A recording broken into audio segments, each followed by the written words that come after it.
आप सभी को नमस्कार। बिहार राज्य विशेष के विगत वर्षों के प्रश्नों की सीरीज में विशेष रूप से मैथ की चर्चा हमने प्रारंभ किया है और इससे पहले मैथ की एक वीडियो आ चुकी है।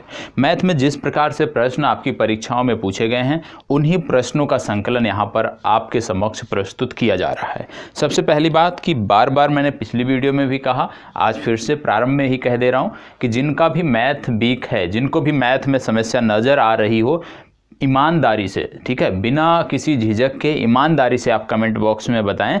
टेलीग्राम लिंक दी हुई है, टेलीग्राम लिंक के माध्यम से हमसे जुड़ें और बताएं कि आपको मैथ में समस्या है। वीडियो के कमेंट बॉक्स में बताएं। निश्चित रूप से आपके लिए अलग से कुछ जो सिलेक्टेड टॉपिक हैं उनकी एक कक्षा लाई जाएगी जिससे आपका मैथ बेहतर हो सके। लेकिन यह हम तभी जान सकेंगे कि आप मैथ में कितना अच्छा कर पा रहे हैं जब आप हमें स्वयं बताएंगे। तो ज़रूरी है कि ईमानदारी से आप बताएं कि मैथ में आप क्या कर पा रहे हैं, कितना अच्छा कर पा रहे हैं, जिसके बाद से आपके लिए बेहतर ढंग से कक्षाएं लाई जा सके।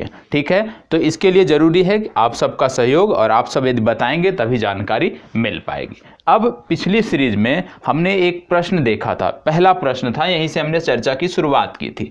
इसको लेकर कुछ लोगों के मन में डाउट है। बहुत सारे कमेंट प्राप्त हुए थे जिनमें यह बोला गया था कि सर इसको कृपया फिर से बताएं, या हॉकी के कैसे इतने प्लेयर निकल गए या फुटबॉल के कैसे इतने निकल गए। ये जो आपका कमेंट था उसी को ध्यान में रखते हुए एक बार फिर से इस प्रश्न को समझा दे रहा हूं।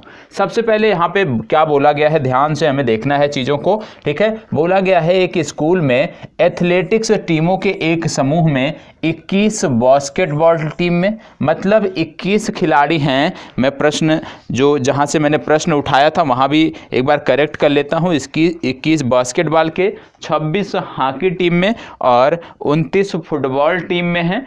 अगर 14 हम हॉकी और बास्केटबॉल खेलते हैं, अगर 14 हॉकी और बास्केटबॉल खेलते हैं, 12 फुटबॉल और बास्केटबॉल खेलते हैं, 8 तीनों खेल खेलते हैं, तो केवल फुटबॉल खेलने वालों की संख्या कितनी है? बहुत ही आसान सा प्रश्न है, इससे आसान कुछ भी नहीं हो सकता है। कैसे, आइए समझते हैं।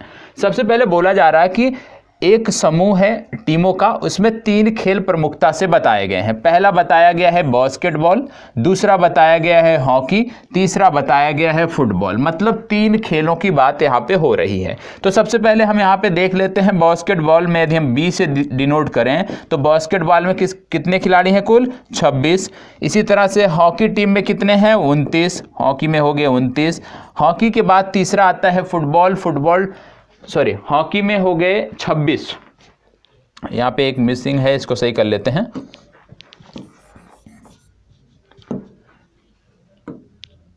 चलिए फिर से देख लेते हैं एक बार।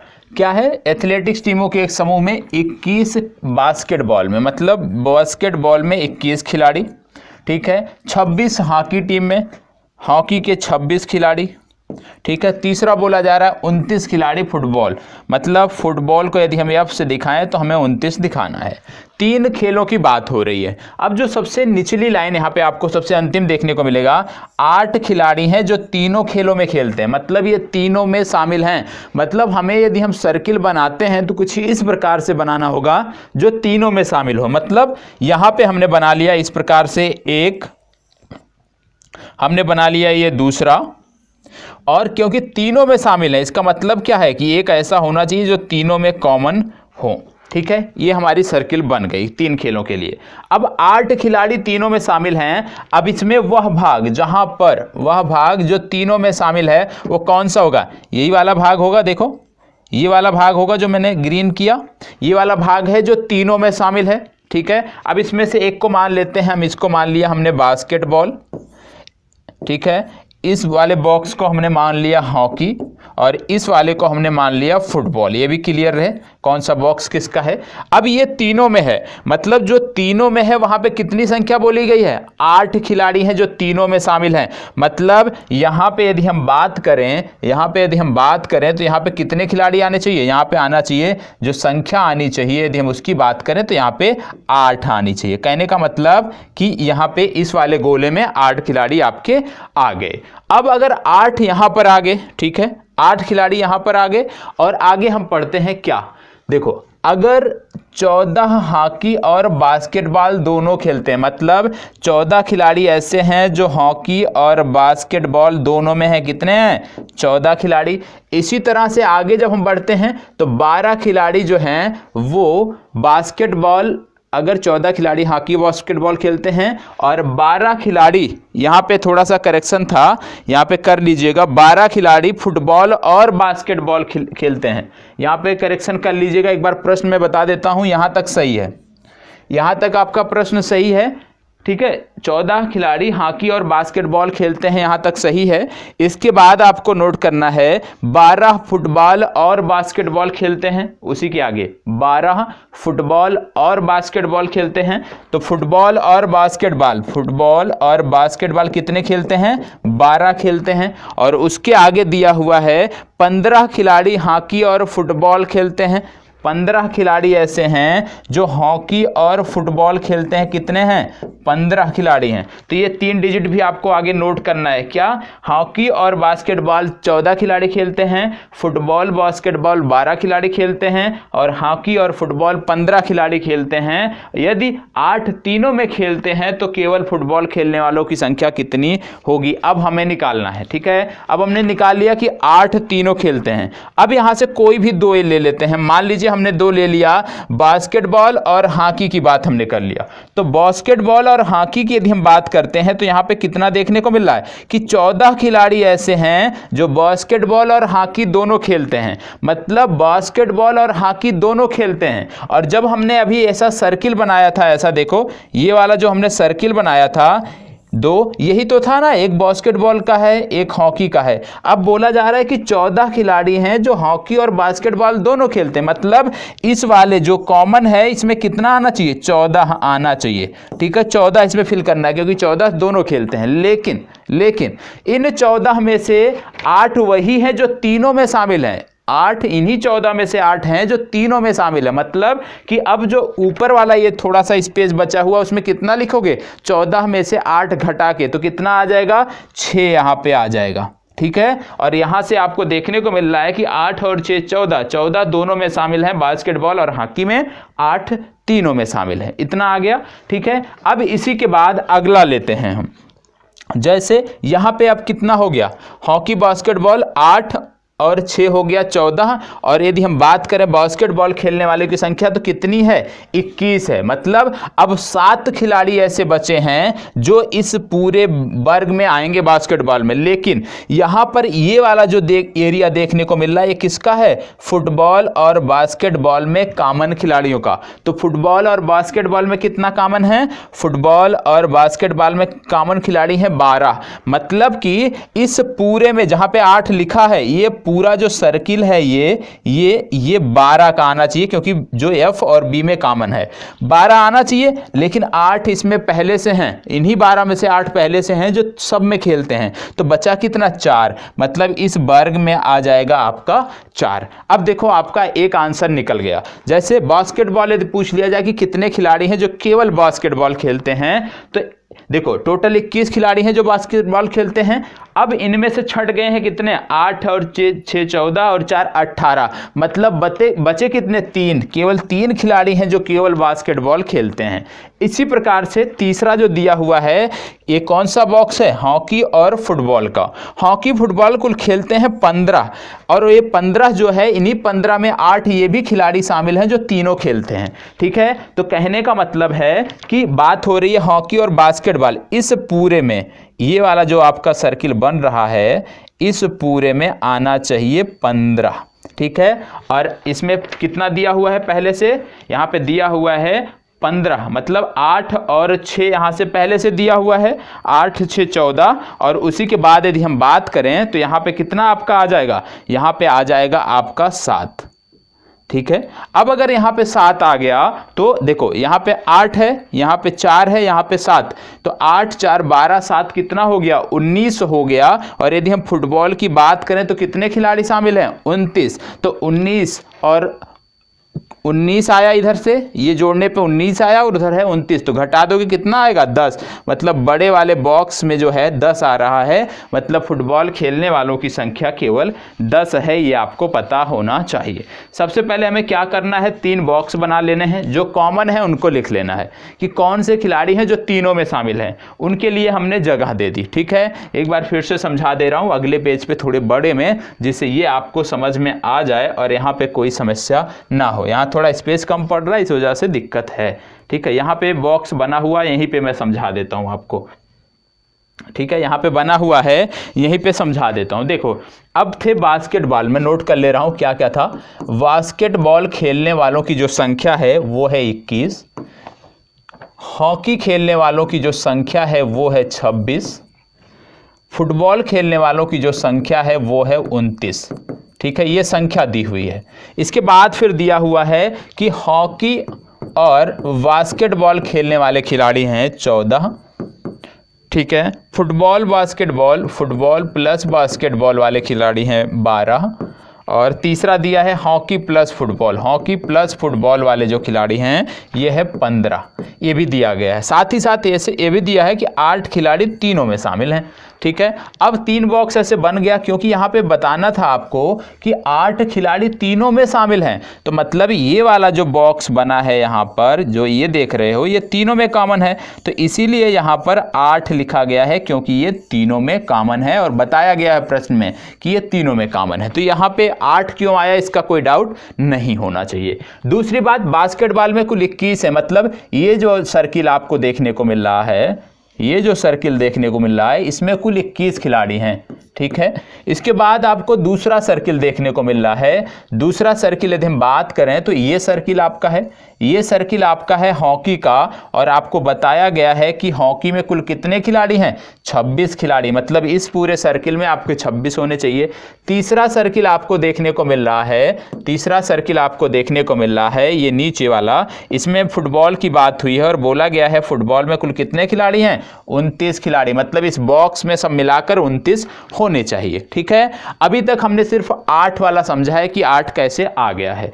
अब हम समझते हैं कि यहाँ पे बोला गया हॉकी और बास्केटबॉल वाले 14 खिलाड़ी हैं, मतलब अब हमें क्या खोजना है, हॉकी और बास्केटबॉल का बॉक्स खोजना है। ये है बास्केटबॉल का, ये है हॉकी का, इसमें कितना है 14, मतलब ये जो कॉमन एरिया है हॉकी प्लस बास्केटबॉल का, ये वाला कॉमन एरिया, इसमें 14 आना चाहिए। 8 पहले से हैं तो 14 में से 8 घटा दोगे कितना आ जाएगा 6, तो 6 कैसे आया, अब इसके लिए भी कोई डाउट नहीं होना चाहिए। ठीक है, फिर आगे बढ़ते हैं। आगे क्या बोला गया है कि फुटबॉल तथा बास्केटबॉल में 12। अब फुटबॉल वाला कौन सा है, ये वाला आपका है सर्किल फुटबॉल वाला, बास्केटबॉल वाला कौन सा है, ये वाला सर्किल है। तो कहने का मतलब है कि जो फुटबॉल और बास्केटबॉल में सर्किल साझा हो रहा है वहां पे कितने खिलाड़ी होने चाहिए, 12 होने चाहिए। मतलब देखो ये वाला सर्किल है, ये वाला जिसको मैं अंडरलाइन अप कर रहा हूं, ये शामिल है किसमें, ये दोनों में शामिल है, किसमें, इस वाले में भी शामिल है और इस वाले, मतलब बास्केटबॉल और फुटबॉल वाले में।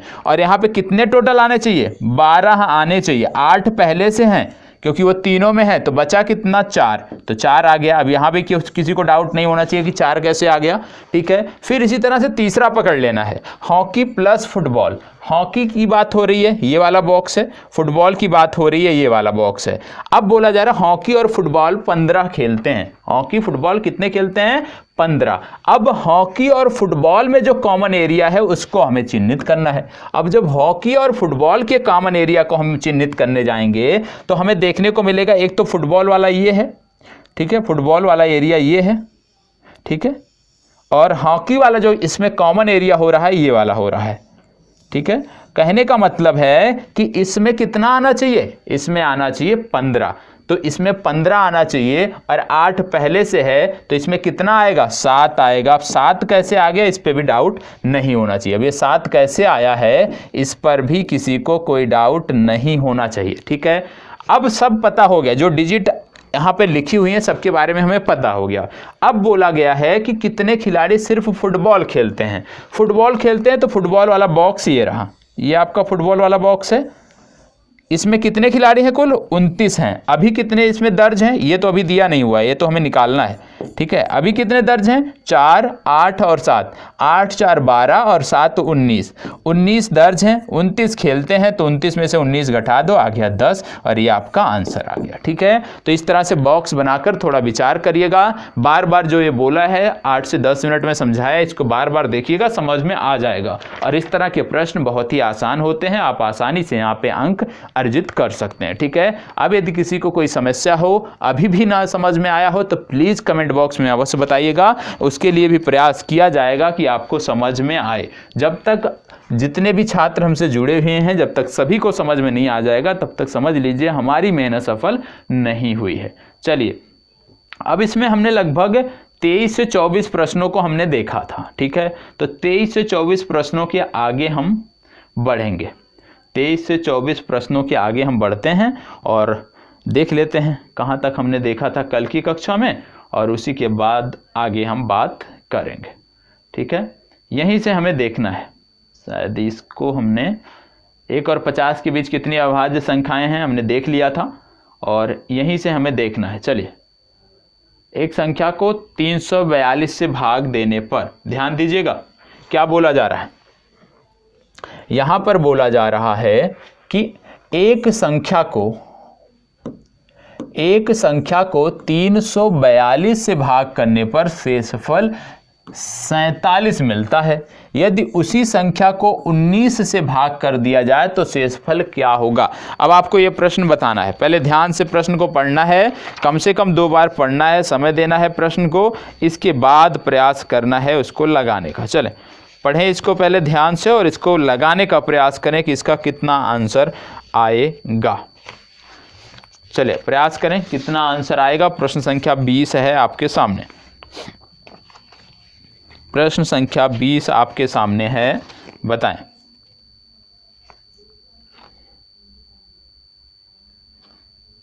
प्रश्न संख्या 20 बताएं कितना इसका हल होगा, और इसके पीछे भी जाएंगे, 1-2 सवाल और छूटा है उसको भी हम देखेंगे। देखो यहाँ पे एक सूत्र लग रहा है, कौन? भाज्य बराबर, इसको आपने पढ़ा होगा, नहीं पढ़ा होगा आज नोट कर लीजिएगा। भाज्य बराबर होता है भाजक गुणे भागफल, भाजक गुणे भागफल, भाजक गुणे भागफल धन शेषफल। ठीक है, ये सूत्र होता है, इसी सूत्र को यहाँ पर लगाना है। भाजक गुणे भागफल धन शेषफल, इसी सूत्र को यहाँ पे लगाना है। बोला जा रहा है एक संख्या को 342 से भाग करने पर शेषफल 19 बचता है। यदि उसी संख्या को 19 से भाग कर दिया जाए तो शेषफल क्या होगा? मतलब कोई एक संख्या है जिसको यहाँ पे भाग दिया जा रहा है और उसी की बात की जा रही है कि किसी संख्या को यदि हम भाग देते हैं किसी संख्या से तो किस प्रकार से यहाँ पर आता है। अब देखो यहाँ पे यदि हम बात करें तो भाज्य जो संख्या है वही हमें नहीं पता है। ठीक है, सबसे पहली बात एक संख्या दिया है तो मान लेते हैं हम वह संख्या जो है वो x है जिसको भाज्य दिया जा रहा है। भाजक कौन सा है? क्योंकि 342 से हम भाग दे रहे हैं तो 342 हो गया भाजक, गुणे भागफल यदि हम बात करें, भागफल यहाँ पर नहीं दिया हुआ है, सिर्फ आपको शेषफल दिया हुआ है। तो यहाँ पे आप लिखोगे 342 गुणे भागफल धन शेषफल, कितना दिया है? 47 यहाँ पर दिया हुआ है। अब इसमें यदि आप देखोगे तो x बराबर कितना आ गया? x बराबर आप निकालोगे तो यहाँ पर आ गया x बराबर 342 गुणे भागफल धन शेषफल, ये तो आपका आ गया। ठीक है, अब आगे क्या? शेषफल के स्थान पे 47 है। अब आगे क्या कह रहा है? यदि उसी संख्या को, मतलब यहाँ पे भी x संख्या थी, अब आगे भी संख्या x रहेगी, और बोला गया है यदि उसी संख्या को 19 से भाग कर दिया जाए तो शेषफल क्या होगा। अब इसी संख्या को 19 से भाग करने की बात की जा रही है। तो ये जो संख्या है, ये जो संख्या हमें प्राप्त हुई है, इसको 19 से भाग देना है। ठीक है, अब ये इस संख्या को, क्योंकि x बराबर ये संख्या हमें प्राप्त हो गई, अब बोला जा रहा है उसी संख्या को 19 से भाग देने पर, तो ये संख्या है, ठीक है, इसको 19 से भाग देना है, दे दीजिए तो आएगा 342 गुणे भागफल बटे 19 धन 47/19। 19 से हमने भाग दिया, बोला गया उसी संख्या को 19 से भाग देने पर कितना शेषफल बचता है। अब हम जब 19 से हमने इसको भाग दे दिया, अब काट दीजिए, क्या 19 से कटेगा? जी हाँ, कट जाएगा। ठीक है, कितना आएगा यहाँ पे आ जाएगा 18, ये कट के आ जाएगा 18। तो यहाँ पे आपका बराबर आ जाएगा 18 गुणे भागफल, 18 गुणे भागफल धन, यहाँ पे हो गया 18 गुणे भागफल, क्योंकि जब 19 से 342 को आप भाग दोगे तो 18 गुणे भागफल हो गया, धन 2 गुणे भागफल हो जाएगा। ठीक है, क्यों? 19 दुनाई 38, 19 तिया 57, 2 बार यहां भी जाएगा, तो 2 गुणे भागफल धन। अब शेष कितना बच रहा है? जब 19 का पहाड़ा 47 में पढ़ोगे तो शेष बचेगा 9, तो 9 शेषफल। तो यहाँ पे शेषफल कितना आ जा रहा है? 9 आ जा रहा है। तो यही आपसे पूछा जा रहा है कि कितना होगा? 9 शेषफल हो जाएगा। ये आपको पता होना चाहिए। जिसको ना समझ में आया हो अभी भी बताएं। देखो, सबसे पहले क्या बोला गया है? एक संख्या को 342 से भाग करने पर, ठीक है, शेषफल 47 बचता है। हमने एक सूत्र पढ़ा, भाज्य बराबर भाजक गुणे भागफल धन शेषफल। अब भाज्य हमने मान लिया x, ठीक है। अब x को हमने मान लिया तो x बराबर भाजक 342 भागफल गुणे भागफल धन शेषफल यहाँ दिया है 47, हमने लिख लिया। फिर बोला गया है कि इसी संख्या को, मतलब इसी की बात हो रही है जिसको x माना है और x बराबर इतना निकल कर आया है, तो इसी संख्या को 19 से भाग करने पर, तो इसी संख्या को हमने 19 से भाग कर दिया। तो 19 से जब हमने भाग किया तो यहाँ पर कुछ चीज़ें कट गई, जैसे 19 गुणे 18 जब हम करते हैं तो 342 आ गया, ठीक है, ये कट गया। तो 19 गुणे भागफल हो गया धन, 19 के पहाड़ा 47 में हमने पढ़ा तो 2 बार गया तो 2 गुणे भागफल आ गया, ठीक है, धन कितना शेष बचा यहाँ पे? 19 दूना 38, 9 शेष बचा, धन 9 शेषफल। तो वही जो 9 शेषफल है वही ज्ञात करना था और बी विकल्प आपका सही उत्तर है। ठीक है, तो सूत्र याद रखिएगा इसको, भाज्य बराबर भाजक गुणे भागफल धन शेषफल। कोई भी समस्या आपको नहीं होगी। जितने प्रश्न बताए जा रहे हैं ना, ये पीडीएफ आपको मिल ही जाएगी टेलीग्राम ग्रुप पर। जितने प्रश्न बताए जा रहे हैं उसको आप नोट कर लीजिएगा, हल कर लीजिएगा और बार बार इन्हीं प्रश्नों का रिवीजन करिएगा। नए प्रश्न अभी नहीं देखना है, कम से कम 3 से 4 बार इन्हीं प्रश्नों का रिवीजन करें। एक बार देख के फिर यदि दूसरी बार देखने बैठते हैं, बिना देखे आपको आ जाता है, बहुत अच्छी बात। तो कम से कम बिना देखे आप ऐसी स्थिति में पहुंच जाएं कि किसी भी प्रश्न को जो भी यहाँ पे बताए जा रहे हैं आप बिना देखे कम से कम 2 से 3 बार उसको हल कर लीजिए। और यदि बिना देखे 2 से 3 बार उसको हल कर पा जाते हैं तो इसका मतलब वो टॉपिक आपका क्लियर है। इस तरह के प्रश्न आएंगे तो आप आसानी से कर सकते हो। चलिए आगे बढ़ते हैं। पीडीएफ जिनको नहीं मिलता है, बार बार बताता हूं, टेलीग्राम ग्रुप है, वीडियो के डिस्क्रिप्शन में दिया हुआ है, वहां से आप जुड़ सकते हैं और प्रश्नों की पीडीएफ पा सकते हैं। चलिए इसको बताएं। एक व्यक्ति अपनी आय का खर्च करता है, यहाँ पे बता देता हूँ कितना खर्च करता है। एक व्यक्ति अपनी आय का 62 सही 2/3, 62 सही 2/3। देखो जो एरर है पीडीएफ में मैं बता दे रहा हूँ, इसको आप करेक्ट कर लीजिएगा। 66 सही, एक व्यक्ति अपनी आय का 66 सही 2/3 खर्च करता है और 1200 रुपये प्रतिमाह बचा लेता है। उसका मासिक खर्च कितना है ये आपसे बोला जा रहा है। ठीक है, क्या बोला जा रहा है कि एक व्यक्ति है जो 66 सही 2/3% प्रतिमाह खर्च करता है। ठीक है, अब अगर खर्च करता है और क्या बोला जा रहा है, उसका मासिक खर्च कितना है। तो यदि इतना खर्च करता है तो बचाता कितना है? कुल सैलरी इसकी कितनी होगी? 100% होगी, माइनस, क्योंकि खर्च इतना करता है तो खर्च उसमें से हम घटा लेंगे। तो 66 गुणे 3 धन 2 करिए, 66 गुणे 3 धन 2 करोगे तो आ जाएगा 66 गुणे 3 198 और 2 200, 200/3, 200/3%। ठीक है, अब इसी प्रकार से यदि हम देखें तो यहां से क्या आ जाएगा आपका? यहां से आ जाएगा 100/3 बराबर 33 सही 1/3%। मतलब इतनी बचत करता है 100/3% या 33 सही 1/3% जो है ये मासिक बचत करता है। ठीक है, अब ये क्या हो गया? ये इसका हो गया मासिक बचत। मासिक बचत उसका हो गया 33.3% या 100/3%।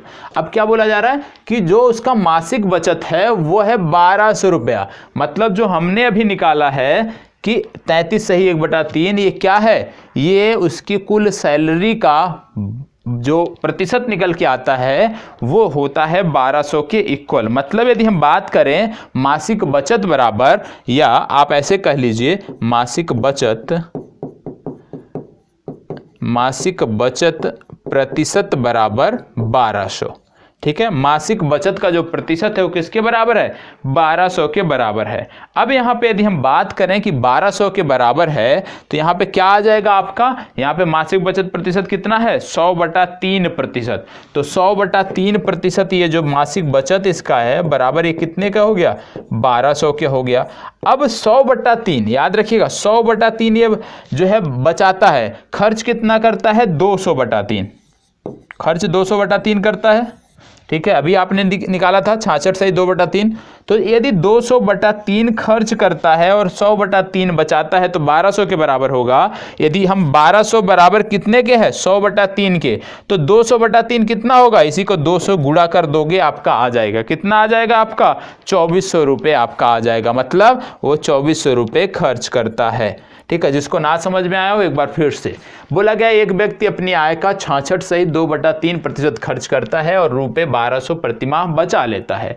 अब हमें क्योंकि खर्च दिया है, यहाँ पे पैसों में दिया है बचत, तो हमें निकाल लेना है कि यदि खर्च 66.2/3 करता है तो बचत कितना करेगा, ये बचत करेगा 66/2/3 को इसको 100% से घटा देंगे। तो यहां से हमने घटाया तो निकल के आया 100/3%। और ये 100/3% क्या है, ये इसकी बचत निकल के आ गई। और ये जो 100/3% है बराबर कितने के है, 1200 के है। खर्च कितना करता है, 200/3% करता है। तो यदि 100/3% बराबर 1200 तो 200/3% कितने बराबर होगा, क्योंकि ये 2 गुणे 100/3 कर दोगे इतना आ जाएगा, मतलब 2 गुने के बराबर होगा। तो 1200 गुणे 2 बराबर 2400, ये आपका सही उत्तर हो गया। ठीक है, अब इसमें परेशान होने की जरूरत नहीं है। आगे बढ़ते हैं, इसको बताएं। इससे आगे बढ़ने से पहले एक प्रश्न हमारा छूट गया है और इस तरह के प्रश्न अक्सर परीक्षाओं में पूछे जाते हैं, उसको भी हम देख लेते हैं। ये प्रश्न है, इसको भी देखना जरूरी है क्योंकि इस तरह के प्रश्न काफ़ी पूछे जाते हैं। चाल, दूरी, समय से काफ़ी प्रश्न पूछे जाते हैं। क्या बोला गया है, 2 रेलगाड़ियां जिनमें प्रत्येक की लंबाई 150 मीटर है, प्रत्येक की गति 90 किलोमीटर प्रति घंटा है। इस पे जरूर हमें ध्यान देना होता है इस तरह के प्रश्न में कि जो उनकी मात्रक दिया हुआ है वो क्या दिया हुआ है, जरूर ध्यान रखना है। तो यहाँ पे क्या है, किलोमीटर प्रति घंटा, यहाँ पे क्या दिया है, मीटर दिया है। तो ध्यान रखना है, एक दूसरे की विपरीत दिशा में चल रही, मतलब यदि ए पॉइंट पर एक है, दूसरी बी पॉइंट पर है और दोनों एक दूसरे की विपरीत दिशा में चल रही हैं। रेलगाड़ियों द्वारा एक दूसरे को पार करने में लिया गया समय, एक दूसरे को पार करने में लिया गया समय, देखो सबसे पहली बात कि 150 मीटर लंबी एक है, 150 मीटर लंबी दोनों, मतलब दोनों की लंबाई सेम है। समय पूछा जा रहा है, आप साधारण इतना याद रखिए, समय बराबर क्या होता है, समय बराबर होता है दूरी बटा चाल। ठीक है, क्योंकि एक दूसरे की दिशा में आ रही हैं। जब भी 2 रेलगाड़ियां या कोई भी 2 साधन एक दूसरे की दिशा में आ जाते हैं तो इनकी जो सापेक्ष चाल हो जाती है ये जुड़ जाती है। तो यहाँ पे यदि हम चाल की बात करेंगे तो दोनों जुड़ जाएगा, 90 + 90 जुड़ जाएगा। दूरी कितनी हो रही है, 150 मीटर और 150 मीटर। तो 150 और 150 कितना हो गया, 300 मीटर। ठीक है, अब हमने दूरी को लिया है मीटर में, तो हमारी जिम्मेदारी बनती है कि जो चाल है इसको भी मीटर प्रति सेकंड में कन्वर्ट करें।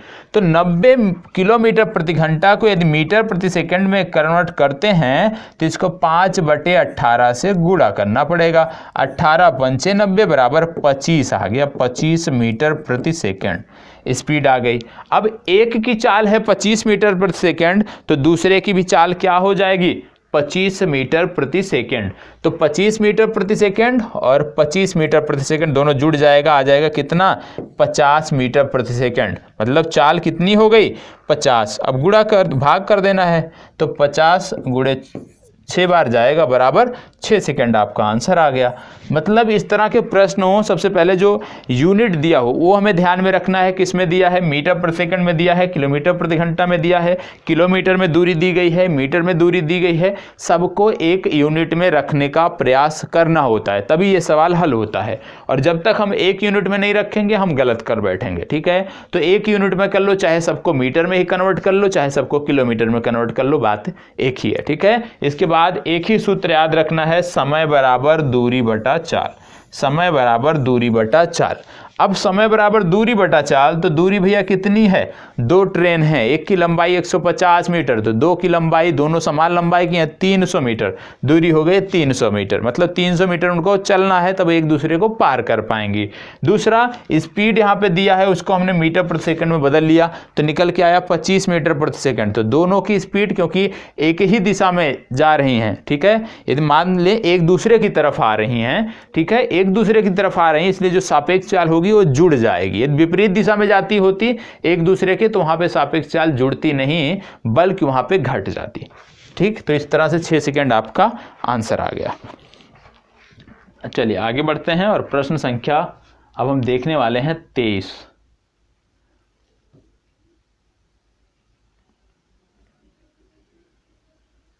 चलो प्रश्न संख्या 23।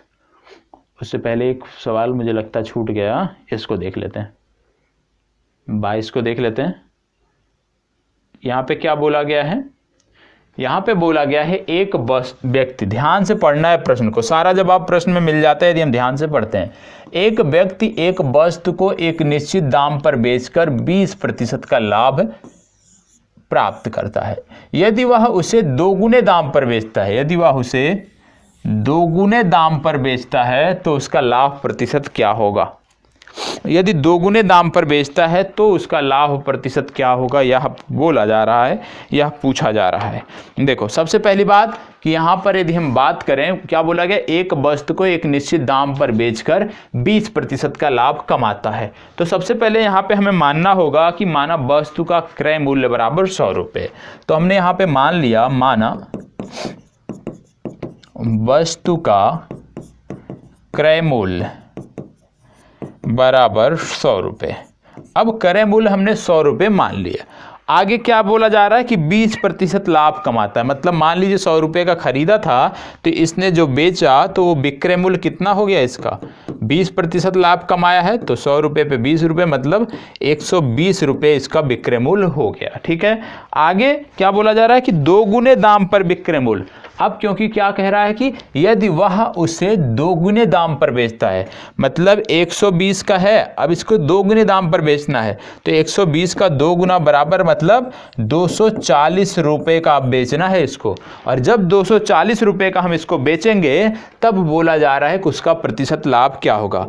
प्रतिशत लाभ बराबर एक सूत्र होता है, लाभ गुणे 100 बटा क्रय मूल्य, ठीक है, याद रख लेना है हमें। प्रतिशत लाभ बराबर लाभ गुणे 100 बटा क्रय मूल्य। अब प्रतिशत लाभ बराबर लाभ गुणे 100 बटा क्रय मूल्य, तो यहाँ पे हम देख लेते हैं, प्रतिशत लाभ बराबर लाभ कितना हो रहा है, 240 का बेच रहा है, खरीदा कितने का सा, 100 का, तो लाभ यहाँ से घटा दो, विक्रय मूल्य माइनस क्रय मूल्य ये हो गया, गुणे 100 कर दो बटे क्रय मूल्य 100 हो गया आपका। यहाँ पे कितना आया, 140 गुणे 100 बटे 100 बराबर क्या आ गया, 140%।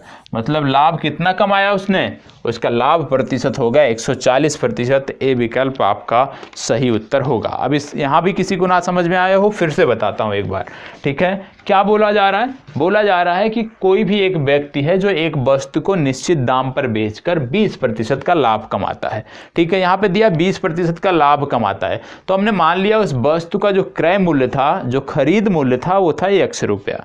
अब अगर 100 रुपये का हमने खरीदा था, उसको 20% लाभ पर बेचेंगे तो कितने पे होगा, वो 20% यदि हम लाभ पे बेचेंगे तो जैसे हमने मान लिया 100 रुपये माना है, यदि x मानेंगे तो आ जाएगा 20% लाभ, मतलब 120x बटा 100, बात तो वही है। ठीक है, लेकिन यहाँ पे क्या है कि वस्तु का क्रय मूल्य हमने 100 माना है। ठीक है, वस्तु का क्रय मूल्य जैसे ही हमने 100 माना, विक्रय मूल्य हमारा हो गया 120 रुपये, क्योंकि 100 रुपये पे 20% की बात आएगी तो 20 रुपये कमाएगा, 120 रुपया हो जाएगा। फिर बोला गया है कि 120 रुपये जो बेचा है उसने, अब यदि उसी वस्तु को जो 120 में बेचा है उसी को यदि उसके दोगुने मूल्य पर बेच दे, मतलब 120 को पहले बेचा था, अब उसके दोगुने मूल्य मतलब 120 गुणे 2 बराबर 240 में बेचेगा तो कितना लाभ प्रतिशत होगा।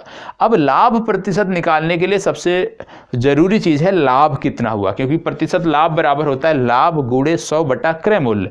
लाभ कैसे निकाला जाता है, विक्रय मूल्य माइनस क्रय मूल्य। तो अब तो एक प्रकार से देखें, क्रय मूल्य तो हमें पता है 100 रुपये हमने खरीदा था, विक्रय मूल्य क्योंकि 120 में जो हमने बेचा था अब इसके 2 गुने पे बेच दिया, विक्रय मूल्य भी हमें पता हो गया 240 रुपये, तो लाभ क्या हो गया, विक्रय मूल्य माइनस क्रय मूल्य बराबर 140 रुपये। लेकिन लाभ प्रतिशत पूछा जा रहा है, ध्यान रखिएगा परीक्षा में लाभ, आप हमेशा परीक्षा में ध्यान रखिए कि आपसे लाभ पूछा जा रहा है या लाभ प्रतिशत पूछा जा रहा है। लाभ पूछा जा रहा है तो यही हमारा उत्तर हो जाता है 140, लेकिन लाभ प्रतिशत पूछा जा रहा है इसलिए लाभ गुणे 100 बटा क्रय मूल्य, लाभ हुआ 140 का गुणे 100 बटे क्रय मूल्य 100 बराबर 140%, ये हमारा सही उत्तर हो गया। ठीक है, चलिए यदि नहीं समझ में आता है, बार बार कहता हूं, आप कमेंट बॉक्स में बताइएगा, जो भी प्रश्न नहीं समझ में आएगा निश्चित रूप से दोबारा बताऊंगा। जब तक प्रत्येक छात्र को समझ में नहीं आ जाता तब तक यदि हम बोल दें कि सारी चीज़ें हमारी सफल हैं तो वो सफल नहीं है। ठीक है, तो हमारा उद्देश्य है कि अंतिम पंक्ति में जो छात्र है उसको भी समझ में आए। यदि नहीं समझ में आता है, बार बार कहता हूँ, आप बताएं, आपके लिए एक अलग से कक्षा में ले आऊँगा जिसमें हम कुछ महत्वपूर्ण जो टॉपिक होंगे उनकी चर्चा हम कर लेंगे। चलिए इसको बताएं, इस प्रश्न की चर्चा करें। क्या कह रहा है, कह रहा है 10 महिलाएं किसी काम को 7 दिन में पूरा करती हैं और उसी काम को 10 बच्चे 14 दिन में पूरा करते हैं। 5 महिलाएं व 10 बच्चे उस काम को पूरा करने में कितना समय लगाएंगे। देखो इस तरह के प्रश्न जब होते हैं जहाँ पे बच्चों की तुलना किससे की जा रही है, महिलाओं से की जा रही है। क्या बोला जा रहा है, 10 महिलाएं किसी काम को 7 दिन में कर लेती, मतलब 10 महिलाओं द्वारा 7 दिन में किया गया जो काम है वो बराबर किसके होगा, 10 बच्चों द्वारा 14 दिन में किए गए कार्य के। तो हमने यहाँ पे देख लिया कि 10 महिलाओं द्वारा 7 दिन में किया गया जो कार्य है, 10 महिलाओं द्वारा 7 दिन में जो किया गया वो कार्य है वो बराबर किसके है, 10 बच्चों द्वारा 14 दिन में किए गए कार्य के। ठीक है, इसमें कोई डाउट नहीं होना चाहिए। 10 महिलाओं द्वारा 7 दिन में जो किया गया कार्य है वो बराबर होगा 10 बच्चों द्वारा 14 दिन में किए गए कार्य के। क्यों, क्योंकि प्रश्न में दिया हुआ है। ठीक है, अब यहां से ये चीज निकल गई। अब यहां से हम यदि हम निकाल लें कि एक महिला का कार्य क्या होगा, एक महिला कितना कार्य करेगी बच्चों की तुलना में, तो यहां से पता चल जाएगा। अब हमने निकाल लिया एक महिला कितना कार्य करेगी। एक महिला का कार्य यदि हम निकालें, ठीक है, तो कितना आ जाएगा, 10 गुणे 14 बच्चे, क्योंकि इधर बच्चे हैं, बटे 10 गुणे 14 बच्चे बटे 10 गुणे 7, क्योंकि यहाँ पे 10 और 7 था, बराबर करेंगे इधर नीचे चला जाएगा, यहाँ कट गया, मतलब 7 दूना 14, मतलब क्या निकल के आया, एक महिला का कार्य बराबर 2 बच्चों का कार्य, मतलब 2 बच्चों का कार्य, मतलब जितना कार्य एक महिला करेगी उतना कार्य 2 बच्चों के कार्य के बराबर होगा। तो यहाँ से ये चीज़ें निकल के आ गई। अब इसी तरह से क्या बोला गया है कि 5 महिलाएं, लास्ट में क्या बोला गया, 5 महिलाएं और 10 बच्चे उस कार्य को कितना करेंगे। तो अब इस तरह के जब प्रश्न होते हैं तो या तो आप बच्चों को महिलाओं में कन्वर्ट कर दो या तो महिलाओं को बच्चों में कन्वर्ट कर दो, तभी आंसर निकाल सकते हो। और हमने क्या प्रयास किया कन्वर्ट करने को, महिला को कन्वर्ट करने का प्रयास किया है, किसमें, बच्चों में। तो हमारा निकल के आ गया एक महिला का कार्य बराबर 2 बच्चों का कार्य, ये निकल के हमारा आ गया है। अब इसी तरह से क्योंकि यहाँ पे 5 महिलाओं की बात की गई है तो 5 महिलाओं का यदि हम कार्य निकालेंगे तो कितने बच्चों के बराबर होगा, 5 महिलाओं का कार्य बराबर होगा 2 गुणे 5 बराबर 10 बच्चों के बराबर होगा, 10 बच्चों के कार्य के बराबर होगा। ठीक है, फिर आपने एक सूत्र पढ़ा है, सबको याद रखना है, M1 MDH का नाम सुना है ना, M1D1 इक्वल टू M2D2 एक फार्मूला होता है, जहां पर M क्या है, ये जो व्यक्ति होते हैं उनकी संख्या, D क्या है, डे होता है, यहां पर भी जो व्यक्ति होते हैं उनकी संख्या, और D2 क्या है, दिन।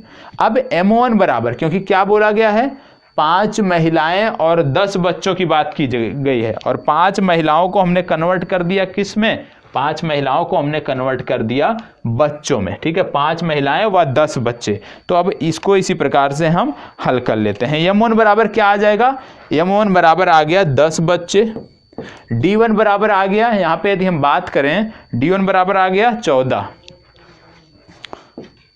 ठीक है, ये कहां से हमने लिया, ये यहां पे दिया था कि 10 बच्चे जो हैं वो 14 दिन में करते हैं, मतलब उसी कार्य को 10 बच्चे 14 दिन में करते हैं। तो M1 D1 यहां से हो गया बराबर है M2, अब कितना हो गया, 5 महिलाएं और 10 बच्चे। 5 महिलाएं कितने के बराबर हैं, 10 बच्चों के बराबर हैं, और 10 बच्चे और हैं, मतलब 20 हो गया। M2 बराबर 20 हो गया, और D2 ज्ञात करना है कि कितने दिन में करेंगे।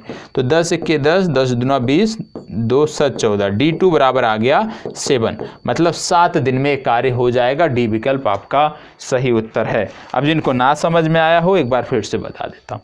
इस तरह का कोई भी प्रश्न हो, पुरुष महिला बच्चे कुछ भी दिए हों, सबसे पहले हमें क्या करना है, हमें प्रयास करना है कि जो वहाँ पे संख्या दी हुई है, ठीक है, जैसे पुरुष और महिला की बात हो या महिला और बच्चों की बात हो, यहाँ पे महिला और बच्चों की बात थी, तो हमें किसी एक में कन्वर्ट करना है, क्योंकि जब हम सूत्र लगाएंगे M1 D1 बराबर M2 D2, तो यहाँ M1 जो है वो और M2 जो है वो एक ही वर्ग को दर्शाता है, ऐसा होना चाहिए। तो यहाँ पे M1 और M2 क्या बच्चों के वर्ग को दर्शा रहा है, मतलब सारी कन्वर्सेशन जो है हमें वो बच्चों में कन्वर्ट करनी है।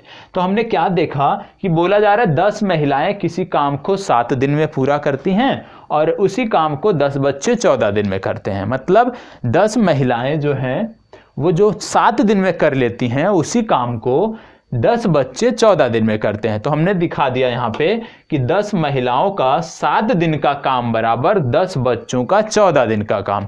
यहाँ से हमने निकाल लिया एक महिला कितना काम करती है, तो एक महिला का काम निकल के आया बराबर 2 बच्चों के, मतलब एक महिला 2 बच्चों के बराबर काम करती है। यहाँ से हमें पता चल गया। फिर हमने देखा प्रश्न में लास्ट में क्या बोला गया, 5 महिलाएं और 10 बच्चे उस काम को कितने दिन में करते हैं। तो क्योंकि हमने प्रयास किया है बच्चों में कन्वर्ट करने का, तो हमने देखा 5 महिलाएं, एक महिला बराबर 2 बच्चों की आ गई थी, तो 5 महिला कितने बच्चों के बराबर काम करेगी, 10 बच्चों के बराबर काम करेगी। ठीक है, और 10 बच्चे पहले से हैं तो इसको जोड़ दोगे तो कितना हो जाएगा, 10 और 10 आपका जुड़ के हो गया 20। ठीक है, अब कहने का मतलब है जो M2 आपका आ गया मैन फोर्स 2, ये आ गया 20। ठीक है, D2 हमें ज्ञात करना है, यही तो पूछा गया ना, 5 महिलाएं और 10 बच्चे मिलकर उस काम को कितना करेंगे, यही हमें ज्ञात करना है। अब हमने देखा क्योंकि बच्चों की बात कर रहे हैं तो M1 D1 किसका लिया जाएगा, बच्चों का लिया जाएगा, मतलब M1 10 बच्चे 14 दिन में करते थे, उससे हमने इस फार्मूले में लाके रख दिया और हमारा सवाल निकल गया। अब इसी को यदि हम दूसरे शब्दों में कर लेते, उदाहरण के रूप में यहाँ पे हम निकाल लेते एक बच्चा कितने के बराबर है, तो यहाँ से एक बच्चा बराबर निकल जाता 1/2 महिला। ठीक है, अब एक बच्चा बराबर 1/2 महिला यहाँ से निकल जाता, तो यहाँ पे हम क्या निकालते थे, 10 बच्चे कितने हो जाते, 10 बच्चे बराबर 5 महिला के हो जाते, और 5 और 5 10 हो जाता, मतलब तब हम निकालते तो D2 बराबर कितना हमारा आ जाता, सॉरी M2 बराबर कितना आ जाता, 10 आ जाता। M1 बराबर कितना आ जाता, M1 जो दिया था पहले, 10 महिलाएं किसी काम को 7 दिन में करती हैं, M1 बराबर भी 10 आ जाता, और M2 यहाँ पे D1 कितना दिया है, 7 दिया है, और D2 हमें ज्ञात करना होता। तो यदि हम लिखते 10 गुणे 7 बराबर 10 गुणे D2, तो 7 निकल के आ जाता। बात वही है, किसी भी तरह से निकाले, सिर्फ इतना याद रखना है, इस तरह का कोई भी प्रश्न आए तो सबसे पहले या तो बच्चों को महिला में कन्वर्ट कर लेना है, या तो महिलाओं को बच्चों के बराबर इक्वल क्या इक्वेशन बनता है उसमें कन्वर्ट कर लेना। पुरुष होते हैं तो भी उनको किसी एक में रखने का प्रयास करना है, और लास्ट में M1 D1 बराबर M2 D2 ये सूत्र लगा देना है, आपका सवाल हल हो जाएगा। ठीक है, चलिए आगे बढ़ते हैं।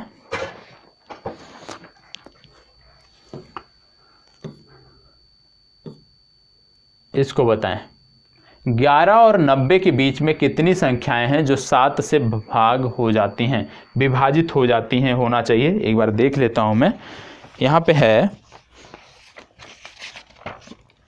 यहाँ प्रश्न में है 7 से भाग हो जाती हैं, मतलब ऐसी कितनी संख्याएं हैं जो 7 से कट जाती हैं, वही बात यहाँ पे पूछी जा रही है। चलिए, बहुत अच्छा सवाल है, इस तरह के प्रश्न आपकी परीक्षाओं में मिलेंगे देखने को। ठीक है, तो यहाँ पे क्या बोला गया है कि 11 और 90 के बीच में कितनी संख्याएं हैं जो 7 से भाग हो जाती हैं, जो 7 से कट जाती हैं। तो 11 से यदि हम बढ़ें तो क्या 11 कटेगा? नहीं कटेगा। 12 भी 7 से नहीं कटेगा, 13 भी नहीं कटेगा, 14 कटेगा। तो सबसे पहले 14 आ जाएगा। ठीक है, फिर क्या 15 कटेगा? नहीं। 16 भी नहीं, 17 भी नहीं, 18 भी नहीं। ठीक है, और 19 ये भी नहीं कटेगा 7 से, 20 ये भी नहीं कटेगा, 21 कटेगा। जी हाँ, 21 कटेगा। मतलब फिर आएगा अगला 21, इसी तरह से अगला आ जाएगा 28, इसी तरह से बढ़ता चला जाएगा। ठीक है, अब जितनी भी संख्या 90 तक है तो इसी तरह से बढ़ता चला जाएगा। ठीक, तो हमें क्या बोला गया है कि इनमें से कितनी संख्याएं हैं। तो एक तरीका तो ये है कि इस तरह से हम चीज़ों को गिनते चले जाएं, 20, 21, 22 इस तरह से देखते चले जाएं, मतलब 7 का पहाड़ा पढ़ते चले जाएं तो 70 तक निकल जाएगा कौन कौन सी संख्याएं कटेंगी। या एक दूसरा तरीका होता है, क्या? जैसे एक है 14, 7, 28, तो यहाँ पे इनका सर्वांतर कितना निकल के आ रहा है? 7। इनमें अंतर कितना निकल के आ रहा है? 7 निकल के आ रहा है। तो आप जानते हो श्रेणी क्रम आपने सुना होगा, Tn nवां पद बराबर होता है, Tn बराबर होता है a plus n minus 1 into D. a plus n minus 1 into D ये फार्मूला होता है समानांतर श्रेणी का, और यहाँ पे जो श्रेणी बन रही है वो समानांतर श्रेणी बन रही है। अब इस बात करें a क्या होता है? a बराबर होता है पहला पद। ठीक है, n बराबर होता है नंबर ऑफ पद कितने हैं। ठीक है, नंबर ऑफ पद nवां। ठीक है, डी कितना होता है? डी होता है सार्वधातर। ठीक है, डी होता है आपका सार्वधातर। अब Tn निकालना है, Tn निकालना है तो Tn आपको दिया हुआ है। क्या दिया हुआ है? Tn आपका दिया हुआ, मतलब जो अंतिम पद इसमें 7 से कटेगा वो क्या होगा? 90 के बीच में, 90 के बीच में जो 7 से कटने वाला अंतिम पद होगा वो होगा 84, इसके बाद नहीं कटेगा। तो Tn बराबर आ गया 84। ठीक है, a बराबर पहला पद मतलब 14 प्लस n हमें ज्ञात करना है कितने पद होंगे? n माइनस 1 इंटू डी, सार्वधातर आ गया 7। ठीक है, 84 में से ये 14 घट जाएगा, ये आया 70 बराबर n माइनस 1 इंटू 7, ये कट के आ गया 10, n बराबर आपका आ गया 11। ठीक है, n बराबर कितना आपका आ गया? 11। तो n बराबर जो 11 आया है यही आपका उत्तर होगा। इसका सही उत्तर है 11। 11 दिया हुआ है, जी हाँ 11 दिया हुआ है। ये सूत्र इसलिए बताया क्योंकि यहाँ पे तो 90 तक था, हम अंगुलियों से भी गिन सकते थे। ठीक है, एक एक करके, लेकिन इसलिए बताया, मान लीजिए 1000 में पहुँच जाए संख्या, 2000 में पहुँच जाए, 10,000 में पहुँच जाए, तो आप आसानी से इस सूत्र के माध्यम से ज्ञात कर सकते हो। Tn nवां पद बराबर a plus n minus 1 into D. a है पहला पद, n दिया है जो नंबर ऑफ पद, और डी दिया है सार्वधातर, मतलब पहले और दूसरे पदों के बीच का जो अंतर है वो क्या होता है वो आपको पता होना चाहिए। तभी लगेगा जब ये जो श्रेणी है ये समानांतर श्रेणी बनेगी। एक होती है गुणोत्तर श्रेणी, वो बनेगी तो ये सूत्र नहीं लगेगा, समांतर श्रेणी के लिए लगेगा, इसलिए इसको याद रखना है। ठीक है, तो दोनों तरीके हैं, यदि आप एक एक काउंट करना चाहते हो वहां से भी कर सकते हो और इस तरीके से भी। इसको बताओ, एक व्यक्ति, ध्यान दीजिएगा प्रश्न अच्छा है, एक व्यक्ति स्थिर पानी में 7 सही 1/2 किलोमीटर प्रति घंटा से नौकायन कर सकता है। यदि 1 सही 1/2 किलोमीटर प्रति घंटा की गति से बहती हुई नदी में किसी स्थान पर पहुंचने और वापस आने के लिए उसे 50 मिनट का समय लगता हो तो उस स्थान की दूरी कितनी है। सबसे पहली बात यहाँ पे क्या बोला गया है? दूरी बोला गया है, कितनी है। दूरी बराबर क्या होता है? चाल गुणे समय। अभी आगे हम बढ़ते हैं और एक एक करके देखते हैं। सबसे पहली बात यहाँ पे 2 चीज़ें आपको देखनी है जब नदी की बात आती है, क्योंकि बोला गया है कि कोई व्यक्ति है, मान लो ए से बी तक जाता है। ठीक है, ये बी पॉइंट है, ये ए से बी तक जाता है, तो यहाँ पर आपको 2 चीज़ देखनी है। मान लीजिए नदी की धारा है तो किसी ना किसी दिशा में बह रही होगी, मान लीजिए इस दिशा में नदी की धारा बह रही है। ठीक है, अब अगर इसी दिशा में बह रही है और एक व्यक्ति को ए से बी तक जाना है और बी से ए तक आना, मतलब एक बार वह जो व्यक्ति है वो नदी की धारा के साथ साथ जाएगा, एक बार नदी की धारा के विपरीत दिशा में आएगा। तो जब नदी की धारा के साथ साथ जाएगा तो इसकी स्पीड कुछ अलग होगी, मतलब जो व्यक्ति की स्पीड होगी वो प्लस नदी की स्पीड जो होगी, नदी के जल की स्पीड, दोनों जुड़ जाएंगी। जब वापस आएगा तो व्यक्ति की स्पीड से नदी की स्पीड घट जाएगी, क्योंकि धारा के विपरीत दिशा में अभी ये तैर रहा है। ये हमें ध्यान रखना जरूरी है। अब सबसे पहले हम देख लेते हैं, बोला गया है व्यक्ति की शांत जल में चाल। तो व्यक्ति की शांत जल में चाल क्या होगी ये हम देख लेते हैं। दिया हुआ है, कितना दिया है, 7 से ही 1/2, मतलब 15/2 किलोमीटर प्रति घंटा ये इसकी स्पीड है। ठीक है, इसके साथ साथ यदि इतना गति से बहती हुई नदी, मतलब नदी की चाल कितनी है, नदी की चाल दी है 3/2 किलोमीटर प्रति घंटा। ठीक है, अब यदि हम बताएं तो यहां से हमें निकालना है सापेक्ष चाल। ठीक है, सापेक्ष चाल यहाँ पे कितना हो जाएगा, सापेक्ष चाल जब हम नदी की दिशा में जाएंगे, सापेक्ष चाल हमें तब निकालना है जब हम नदी की धारा की दिशा में हैं, मतलब धारा की दिशा में तैर रहे हैं। तो जब धारा की दिशा में तैर रहे होंगे तो दोनों जुड़ जाएंगी। 15/2 प्लस 3/2 आ जाएगा 18/2, और 18/2 का मतलब हो गया 9 किलोमीटर प्रति घंटा। कब होगा, जब हम ए से बी की तरफ जाएंगे, क्योंकि धारा की दिशा ए से बी की तरफ है। अब जब हम बी से ए की तरफ तैरेंगे तो धारा की विपरीत दिशा में तैरेंगे। तो जब धारा के विपरीत हम आएंगे, धारा के विपरीत, तो चाल क्या हो जाएगी, धारा के विपरीत सापेक्ष चाल तब जब धारा के विपरीत तैरेंगे तो घट जाएगा। 15/2 माइनस 3/2 बराबर 12/2 बराबर 6 किलोमीटर प्रति घंटा। ठीक है, ये तो चाल निकल के आ गई कि इसी चाल से हमें तैरना है। अब समय क्योंकि यहाँ पे दिया हुआ है कि आने और जाने में लगते कितने हैं, 50 मिनट लगते हैं। जाने में और आने में दोनों में 50 मिनट लगते हैं। तो समय बराबर होता है दूरी बटे चाल। ठीक है, सबको पता है समय बराबर दूरी बटे चाल। हमने मान लिया कि ए से बी की जो दूरी है वो x किलोमीटर है। ठीक है, तो समय बराबर दूरी बटा चाल। दूरी कितनी है, x किलोमीटर। चाल कितनी है, जाते समय यदि हम बात करें धारा की दिशा में 9, फिर वापस आते समय, क्योंकि समय दोनों का आने जाने का समय दिया है 50 मिनट, तो इसके जाने का समय में आने का समय जोड़ दिया जाएगा। आने के समय फिर भी दूरी सेम है तो x हो गया, और चाल यहाँ पे घट गई, यहाँ पे कितना आ गया 6 बराबर कितने के दिया है, मतलब आने और जाने में कितना समय लगा, 50 मिनट के समय लगा। क्योंकि सारी चीज़ें किस में है, किलोमीटर प्रति घंटा में, तो इसको भी हम घंटा में बदल लेते हैं, 60 से 50 को भाग दे देते हैं, तो समय भी हमारा घंटे में बदल गया। मतलब जाने में लगा समय प्लस आने में लगा समय बराबर 50 मिनट। तो जाने में लगा समय x/9, क्योंकि समय बराबर दूरी बटा चाल, दूरी x है, चाल 9 है। आने में लगा समय x/6 बराबर 50/60 के। अब इसको हम हल कर लेंगे तो यहाँ पे एलसीएम इसका आ जाएगा 18, तो ये हो गया 2x धन 3x बराबर 5/6। ठीक है, इसको काट दो, 5 6 3 18 3 हो गया, और ऊपर आ गया 5x, तो 5 से 5 कट जाएगा, x बराबर आ गया 3 किलोमीटर। हल करोगे तो x बराबर 3 किलोमीटर आ गया, यही आपका उत्तर हो गया। मतलब ए विकल्प में भी दिया है 3 किलोमीटर, बी विकल्प में दिया है, उससे कोई मतलब नहीं, हमें सिर्फ इतना याद करना था कि कितना होगा, वो हमने निकाल लिया। अब इस तरह का कोई भी प्रश्न यदि बनता है तो जरूरी है कि आप इस प्रश्न का कम से कम 3 से 4 बार अभ्यास किए रहें।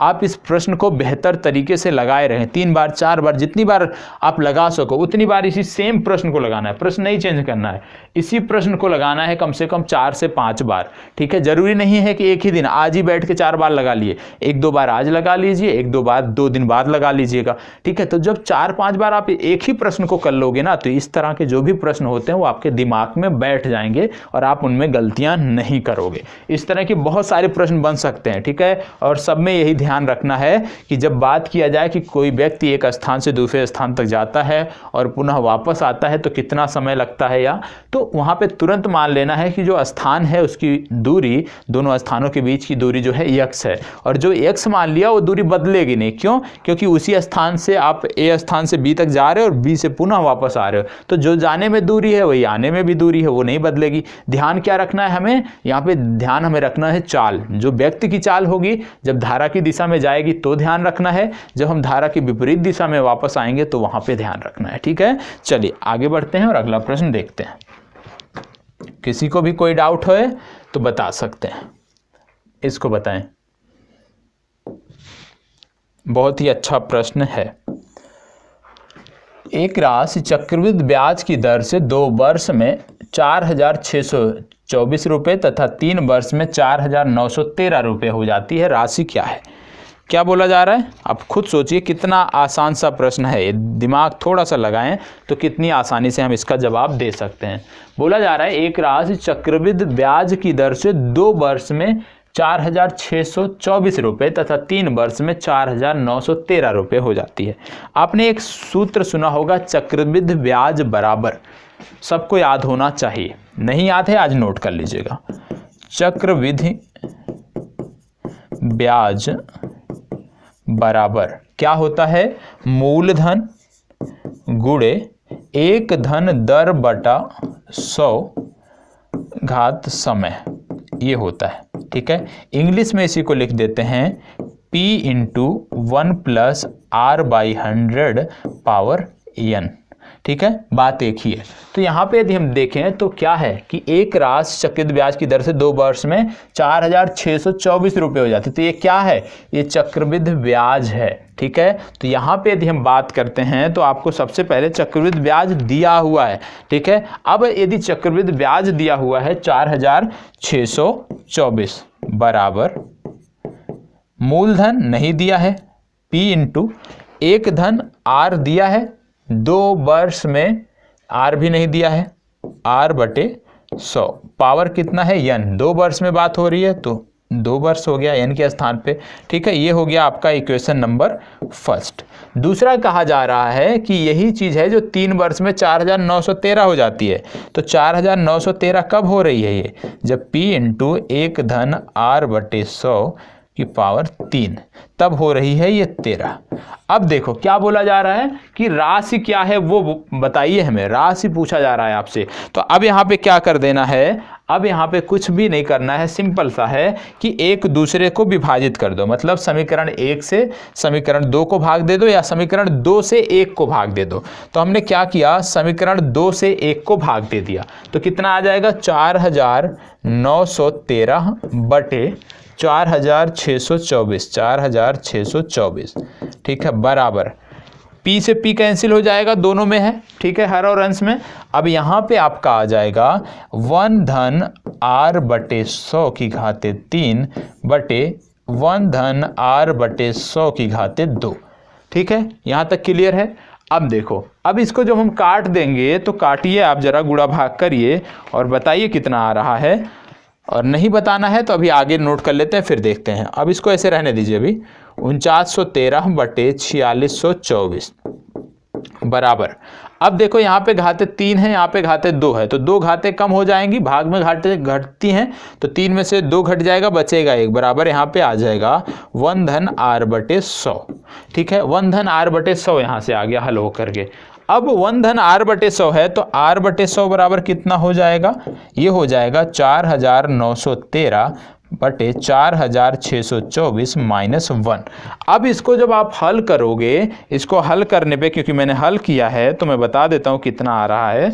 ये हल करने पे आपका आ जाता है R/100 बराबर, ये आ जाएगा 289 बटे 4,624। ये हल करने पे आपका आएगा, और जब इसको आप हल करोगे तो R बराबर यहाँ से आ जाएगा 25/4। ठीक है, आप हल कर लेना, गुणा भाग करना है, मैंने किया है, देखो मैं रफली करके लेके आया हूँ तो मैं बता दे रहा हूँ। इसको गुणा भाग जब आप करोगे तो R बराबर आ जाएगा 25/4। अब जब R बराबर आपका आ गया 25/4, तो इसी R का जो मान है किसी भी समीकरण में ले जाके रख देना है, चाहे आप इसमें ला के रख दो 2 नंबर में, चाहे 1 नंबर में, और जो P की वैल्यू आएगी वही आपका उत्तर हो जाएगा। ठीक है, तो इतना स्वयं से करना है, यदि नहीं आता है तो बताइएगा, यदि नहीं कर पाते हैं तो निश्चित रूप से तुरंत बताइएगा, आपकी तुरंत मदद की जाएगी। ठीक है, चलिए आगे बढ़ते हैं। सूत्र याद रखिएगा, चक्रवृद्धि ब्याज बराबर मूलधन गुणे 1 धन दर बटे 100 खिलाते समय, इसको आपको नहीं भूलना है, ठीक है। चलिए आगे बढ़ते हैं, इसको बताएं। एक व्यक्ति 20 रुपये मूल्य के शेयर 9% लाभांश अदा करके खरीदता है। वह अपने धन पर 12% ब्याज चाहता है। प्रति शेयर का बाजार भाव क्या होगा? अब यहाँ पे हम मान लेते हैं प्रति शेयर का बाजार भाव बराबर x रुपया, ठीक है। और जैसे ही x रुपया मानते हैं, तुरंत यहाँ पे यदि देखोगे तो क्या बोला जा रहा है कि 20 रुपये मूल्य के शेयर 9% लाभांश अदा करके खरीदता है। तो यहाँ पे तुरंत आ जाएगा x का 12% बराबर 20 का 9%। अब आसानी से आप इसको हल कर सकते हो, इसमें कुछ भी नहीं है। नहीं समझ में आएगा बताइएगा, कल इसको फिर से बता देंगे। चलिए इसको बताएं। अब बहुत सारे लोग होंगे कि इसको देख के घबरा गए होंगे कि क्या प्रश्न आ गया, क्योंकि चार्ट वाले जो इस तरह के सवाल होते हैं बहुत सारे लोग इसमें घबरा जाते हैं। तो घबराना नहीं है, ठीक है। हो सकता है कि जितना बड़ा बनाया गया है ये उतना ही आसान हो। चलिए देख लेते हैं। बोला गया निम्न पाई चार्ट किसी राष्ट्र द्वारा किसी विशेष वर्ग में खेलों पर किया जाने वाला एक व्यय को दर्शाता है, ठीक है। और क्या करना है? फुटबॉल, देखो फुटबॉल पर क्रिकेट से कितना प्रतिशत कम व्यय किया गया है ये ज्ञात करना है। फुटबॉल पर क्रिकेट से कितना प्रतिशत कम खर्च किया गया है ये ज्ञात करना है। अब बात हो रही है किसकी? फुटबॉल और क्रिकेट की बात हो रही है, ठीक है। फुटबॉल पर यदि हम देखें तो यहाँ पे 54% खर्च किया गया है, ठीक है। उसी तरह से यदि हम बात करें फुटबॉल पे तो फुटबॉल हो गया 54, क्रिकेट हो गया 81, ठीक है। अब यहाँ पे यदि हम बात किया जाए दोनों में अंतर की, यदि हम बात किया जाए कि फुटबॉल पर व्यय क्रिकेट से व्यय से कितने प्रतिशत कम है, मतलब फुटबॉल पर व्यय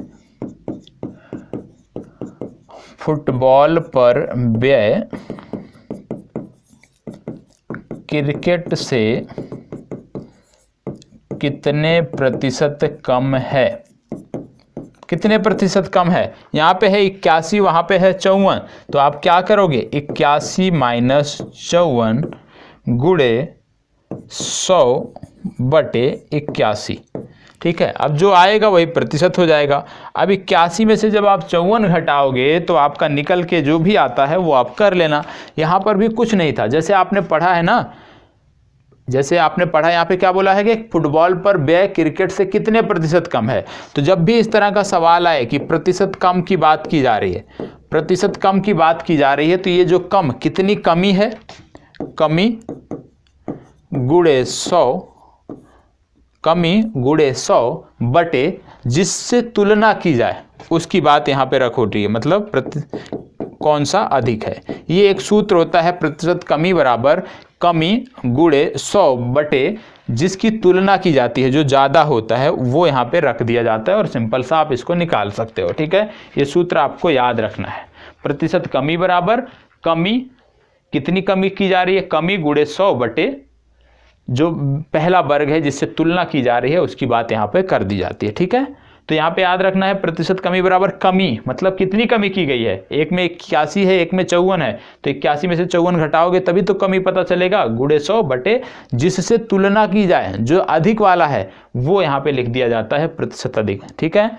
इस तरह से आप इसको हल कर सकते हो। इसका सूत्र है, याद रखिएगा, प्रतिशत कमी प्रतिशत मुनाफा, ये इस तरह के सूत्र होते हैं, ठीक है। चलिए आगे बढ़ते हैं। अब इस पीडीएफ में नहीं है, ये तो पहले दिन का था। इतना प्रश्न हमारा लक्ष्य था कि पहले दिन हम समाप्त करते, लेकिन हम पहले दिन नहीं कर पाए, ठीक है। तो आज भी कुछ प्रश्न हैं, इनको भी हमें देखना है और इसी के बाद मैथ की जो चर्चा है वो रोकी जाएगी और सिर्फ टॉपिक विशेष आपको अध्ययन कराए जाएंगे। 2 दिन में लगभग 30 से 40 प्रश्नों का यहाँ पर आपका अध्ययन कराया जा रहा है और 30 से 40 प्रश्न जो आपके अध्ययन कराए जा रहे हैं वो लगातार आपकी परीक्षा में पूछे हुए प्रश्न हैं, ठीक है। तो इसको जब हम कर लेते हैं उसके बाद हम बढ़ेंगे बिहार राज्य विशेष पर, लेकिन जो सिलेक्टेड टॉपिक हैं उनका हम लगातार अध्ययन करेंगे, ठीक है, जहाँ से प्रश्न बन रहे हैं, क्योंकि सबसे पहला प्रयास यही था कि आपको पता चले प्रश्न कहाँ से बन रहे हैं। चलिए इसको देखिए, अच्छा प्रश्न है, ध्यान से देखना है। चलिए, पीडीएफ यदि नहीं मिली है आज आपको मिल जाएगी, परेशान होने की ज़रूरत नहीं है। इसको बताएं।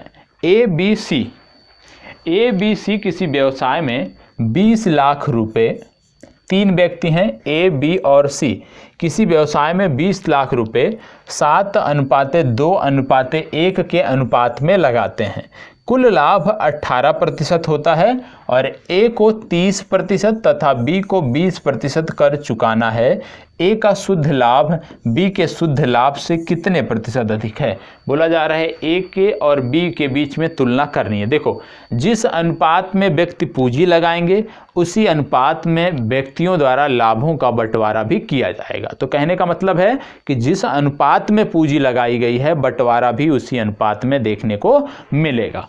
अब जिस अनुपात में पूंजी लगाई गई है उस अनुपात में हम देख लेते हैं। सबसे पहले ए बी और सी का कुल लाभ कितना हुआ है ये देख लेते हैं। ए बी सी का, ये तो लाभ प्रतिशत दिया है ना, तो कुल लाभ कितना हुआ? ए बी सी का कुल लाभ कितना हुआ है ये हमें देखना है। कुल लाभ बोला जा रहा है कि 18% हुआ है। कुल लाभ 18% हुआ है, तो 18% यदि हुआ है कितने में? 20 लाख हमने लगाया था, तो 20 लाख का 18% यहाँ पे हम निकालते हैं। तो इकाई, दहाई, सैकड़ा, हजार, 10,000, लाख, 10 लाख गुणे 18/100। तो यहाँ से हमारा निकल के आया कि जो कुल लाभ हुआ है उसकी यदि हम बात करें तो 18 दूनी 36 और 2 2 4, 1 2 3 4, इतना लाभ आपको देखने को मिल रहा है। कुल लाभ आपको देखने को मिल रहा है 3,60,000। अब 3,60,000 ये क्या है? कुल लाभ है। और इस लाभ में ए का हिस्सा कितना होगा? कुल लाभ में ए का हिस्सा, कुल लाभ में ए का हिस्सा कितना होगा? देखो, ए ने 7% की हिस्सेदारी की थी, तो निश्चित रूप से जो इसका हिस्सा होगा वो उतने ही प्रतिशत होगा, तो 7% होगा। अब यहाँ पे 3,60,000 गुणे 7% कितने में? अब यहाँ पे ध्यान रखिएगा, यहाँ पे 7/100 नहीं निकाला जाएगा प्रतिशत, 7/100 नहीं लिखा जाएगा। क्यों? क्योंकि यहाँ पे बात कितने की हो रही? 7 और 2 9 और 1 10, मतलब 10 में बात हो रही है। ठीक है, तो 10 लिखा जाएगा, 7/10। ठीक है, अब इसका जो कुल लाभ निकल के आ गया कि ए का जो कुल लाभ में हिस्सा है वो निकल के आ गया। यहाँ से कट करोगे तो 2,52,000। ठीक है, 2,52,000 ये क्या निकल के आ गया? ये निकल के आ गया कि ए का कुल कितना हिस्सा होगा, क्योंकि ए ने 7% की हिस्सेदारी की थी, तो लाभ में भी उसका 7% हिस्सा होगा। इसी तरह से बी का कुल कितना हिस्सा हो जाएगा लाभ में? तो बी का कुल कितना हिस्सा हो जाएगा ये देख लेते हैं। 3,60,000 गुणे बी कितना हिस्सेदार था? 2%, तो 2/100 हो जाएगा। अब यहाँ से करोगे तो यहाँ से आ जाएगा 36 दूना 72। ठीक है, सॉरी 2/10 लिखा जाएगा, तो ये आ जाएगा 72,000। 72,000 बी का हिस्सा हो गया। इसी तरह से सी की यदि हम बात करें तो सी क्योंकि 1% का हिस्सेदार है, तो 3,60,000 में गुणे 1/10, मतलब 1 0 कट जाएगा, बराबर 36,000 रुपये का हिस्सेदार जो है लाभ का वो सी है। तो तीनों के लाभ का हिस्सा निकल गया। ठीक है, तीनों के लाभ का जब अब हिस्सा निकल गया, अब हमें क्या करना है? क्योंकि बोला गया है कि ए जो है वो उसको 30% कर चुकाना है, बी को 20% कर चुकाना है। तो ए को जब 30% कर चुकाना है, यदि हम ए की बात करें तो ए जब 30% कर चुकाता है तो लाभ का उसके पास कितना हिस्सा बचता है? 30% यदि अपने लाभ में से वो कर चुका दिया तो उसके पास हिस्सा कितना बचा? 70% बचा, क्योंकि 100 होता है, 100 में से 30 कर दे दिया, बचा कितना? 70%। मतलब जो ए का कुल लाभ था, ए वाला ए का जो ये कुल लाभ था इसका 30% हिस्सा वो टैक्स में दे दिया, बचा कितना उसके पास? 70%। तो इसका 70% हम निकाल लेते हैं तो वो पता चलेगा ए का कुल शेष लाभ कितना है। तो ए का जब हम कुल शेष लाभ निकालेंगे तो कुल 2,52,000 रुपये इसको लाभ मिले थे, 30% टैक्स दे दिया, इसका 70% हिस्सा ही इसके पास बचा हुआ है। और 70% हिस्से की जब हम बात करते हैं, अब इसको हम कैलकुलेट कर लेंगे तो यह आ जाएगा 1,76,400। ठीक है, 1,76,400 रुपया इसका कुल शुद्ध लाभ है टैक्स चुकाने के बाद। इसी तरह यदि हम बी की बात कर लें बी का कितना होगा, तो बी का भी कुल लाभ कितना था, बी का कुल लाभ था 72,000।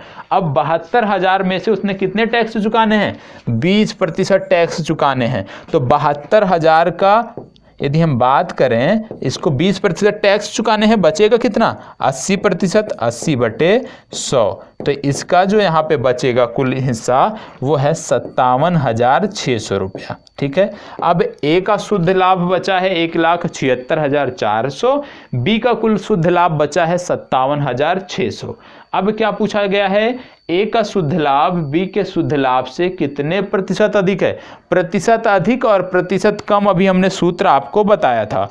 तो प्रतिशत अधिक की जब बात आती है तो सबसे पहली बात कि प्रतिशत अधिक की बात हो रही है तो कितना अधिक है, कितना अधिक है, प्रतिशत अधिक, प्रतिशत कमी या प्रतिशत अधिक बराबर कितना अधिक है। ठीक है, कितना अधिक है मतलब इसका सूत्र होता है अधिक गुणे 100, अधिक गुणे 100 बटे जो कम वाला होता है उसकी बात यहाँ पे कर दी जाती है, मतलब बी।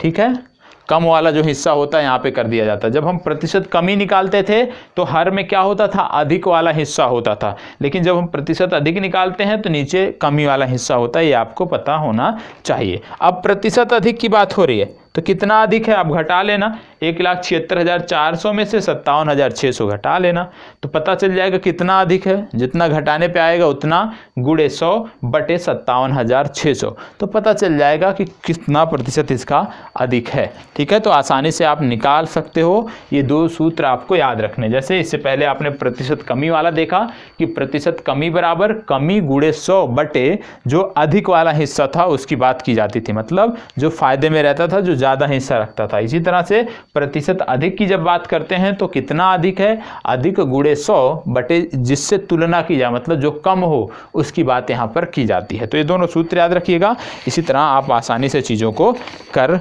सकते हैं। चलिए, जिनको नहीं समझ में आया है आप बताइएगा, ठीक है, अवश्य बताइएगा। चलिए, इस तरह का प्रश्न कल हमने हल किया था और आज मैं चाहता हूं कि थोड़ा सा इस तरह के प्रश्न में आप भी प्रयास करें, और सभी के सभी प्रश्न आपको बार बार कह रहा हूं आपकी परीक्षाओं में पूछे गए प्रश्न हैं। ठीक है, चलिए बताएं, चलिए जवाब दीजिए।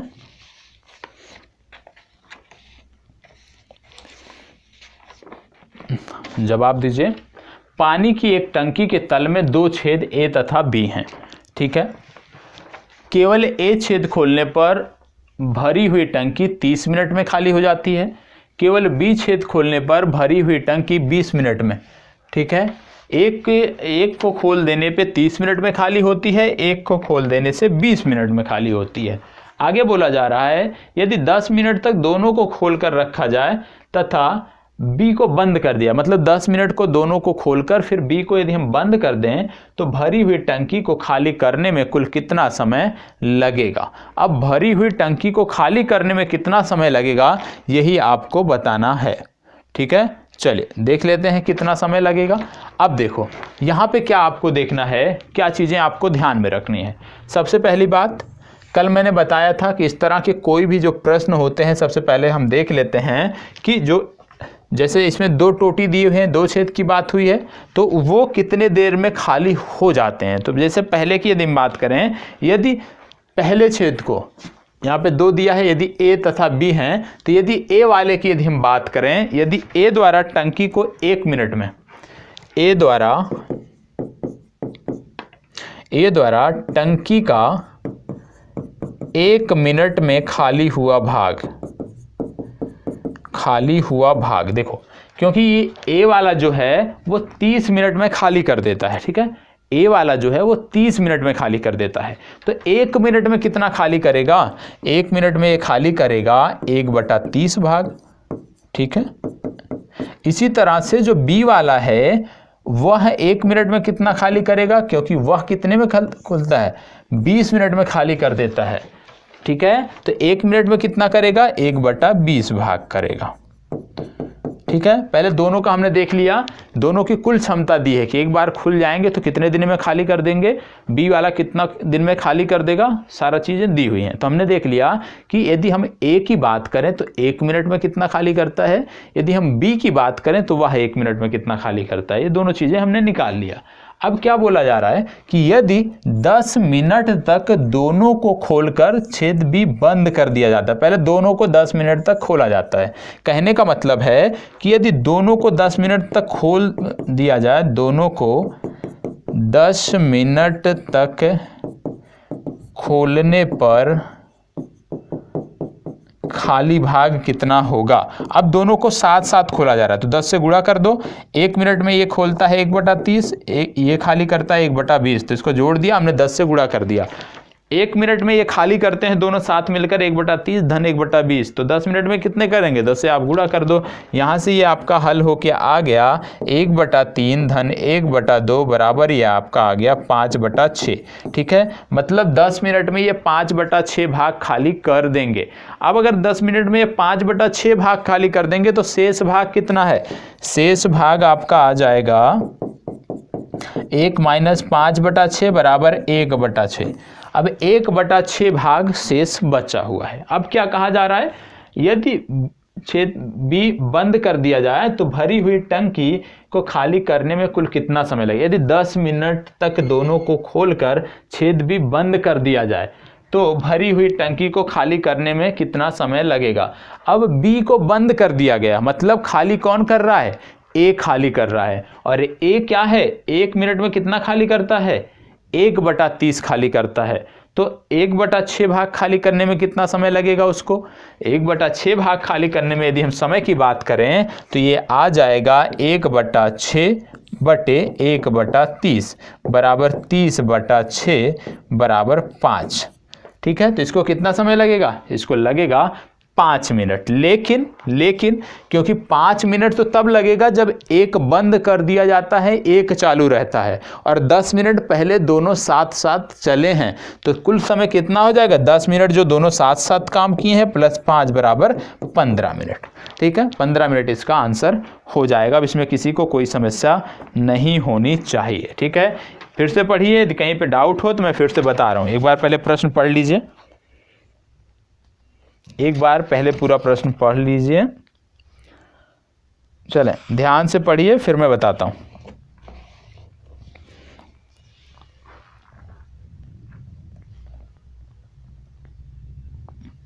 ध्यान से पढ़ें।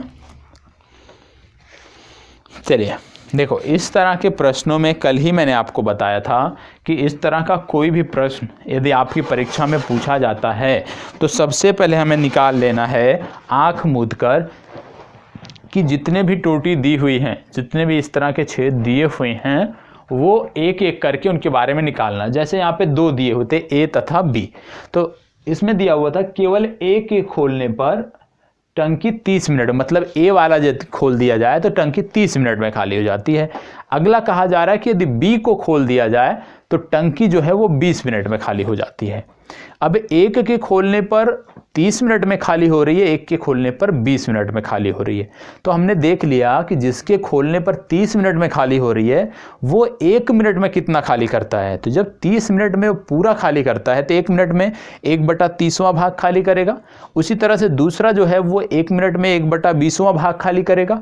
ये तो हमें पता चल गया दोनों 1 मिनट में कितना खाली करेंगे। फिर प्रश्न में बोला गया है कि 10 मिनट तक दोनों खुले रहते हैं, मतलब 10 मिनट तक दोनों खाली करते रहते हैं टंकी को। तो 10 मिनट में, 1 मिनट में दोनों की क्षमता पता चल गई कि कितना खाली करते हैं। 10 मिनट में कितना करेंगे, उन्हीं को 10 से गुणा करना है। लेकिन दोनों साथ चल रहे हैं तो पहले ए और बी दोनों जब साथ चलते हैं तो कितना खाली करते हैं 1 मिनट में, उसको जोड़ के 10 से गुणा कर देना है। तो हमें पता चल गया 10 मिनट में इन्होंने कितना खाली किया। और हमने देखा कि 10 मिनट में इन्होंने 5/6 भाग खाली किया। अब शेष भाग कितना बचा है, कुछ भी होता है 1 होता है, तो शेष भाग कितना हो गया, 1 - 5/6 बराबर 1/6। अब शेष भाग है 1/6। अब बोला जा रहा है कि बी को बंद कर दिया गया और सिर्फ ए काम कर रहा है, बी को बंद कर दिया, सिर्फ ए काम कर रहा है, तो 1/6 भाग खाली करने में कितना समय लगेगा। ए की क्षमता हमने देखा था कि 1 मिनट में वो खाली करता था 1/30 भाग। अब यहाँ पे बोला गया है कि 1/6 भाग खाली करने में कितना समय लगेगा, तो वहाँ पे हम निकाल लेते, चूंकि और इसलिए आपने पढ़ा है वहाँ से निकाल लेंगे, सॉरी। तो यहाँ से आ जाएगा 1/6 बटे 1/30 बराबर 30/6 बराबर 5 मिनट। दूसरे शब्दों में यदि हम निकालें तो ऐसे भी निकाल सकते हो कि 30 मिनट में खाली करता है बराबर 1 टंकी, इसलिए 1/6 भाग खाली करने में कितना समय लगेगा, तो 30/6 बराबर 5 मिनट। अब ये तो 5 मिनट आया है, क्या 5 मिनट आया है कि ए वाला जो है वो 5 मिनट में खाली कर देगा बचे हुए भाग को। लेकिन प्रश्न में क्या पूछा जा रहा है कि भरी हुई टंकी को खाली करने में कितना समय लगेगा। भरी हुई टंकी को पूछ लिया है प्रश्न में। भरी हुई टंकी से 10 मिनट पहले दोनों चले हैं, तो वो 10 मिनट में खाली किया था 5/6 भाग, बाकी का 5 मिनट में खाली हुआ है, तो कुल मिलाकर 15 मिनट समय यहाँ पर लगा है, ये आपको पता होना चाहिए। ठीक है, चलिए आगे बढ़ते हैं और अगला प्रश्न देखते हैं।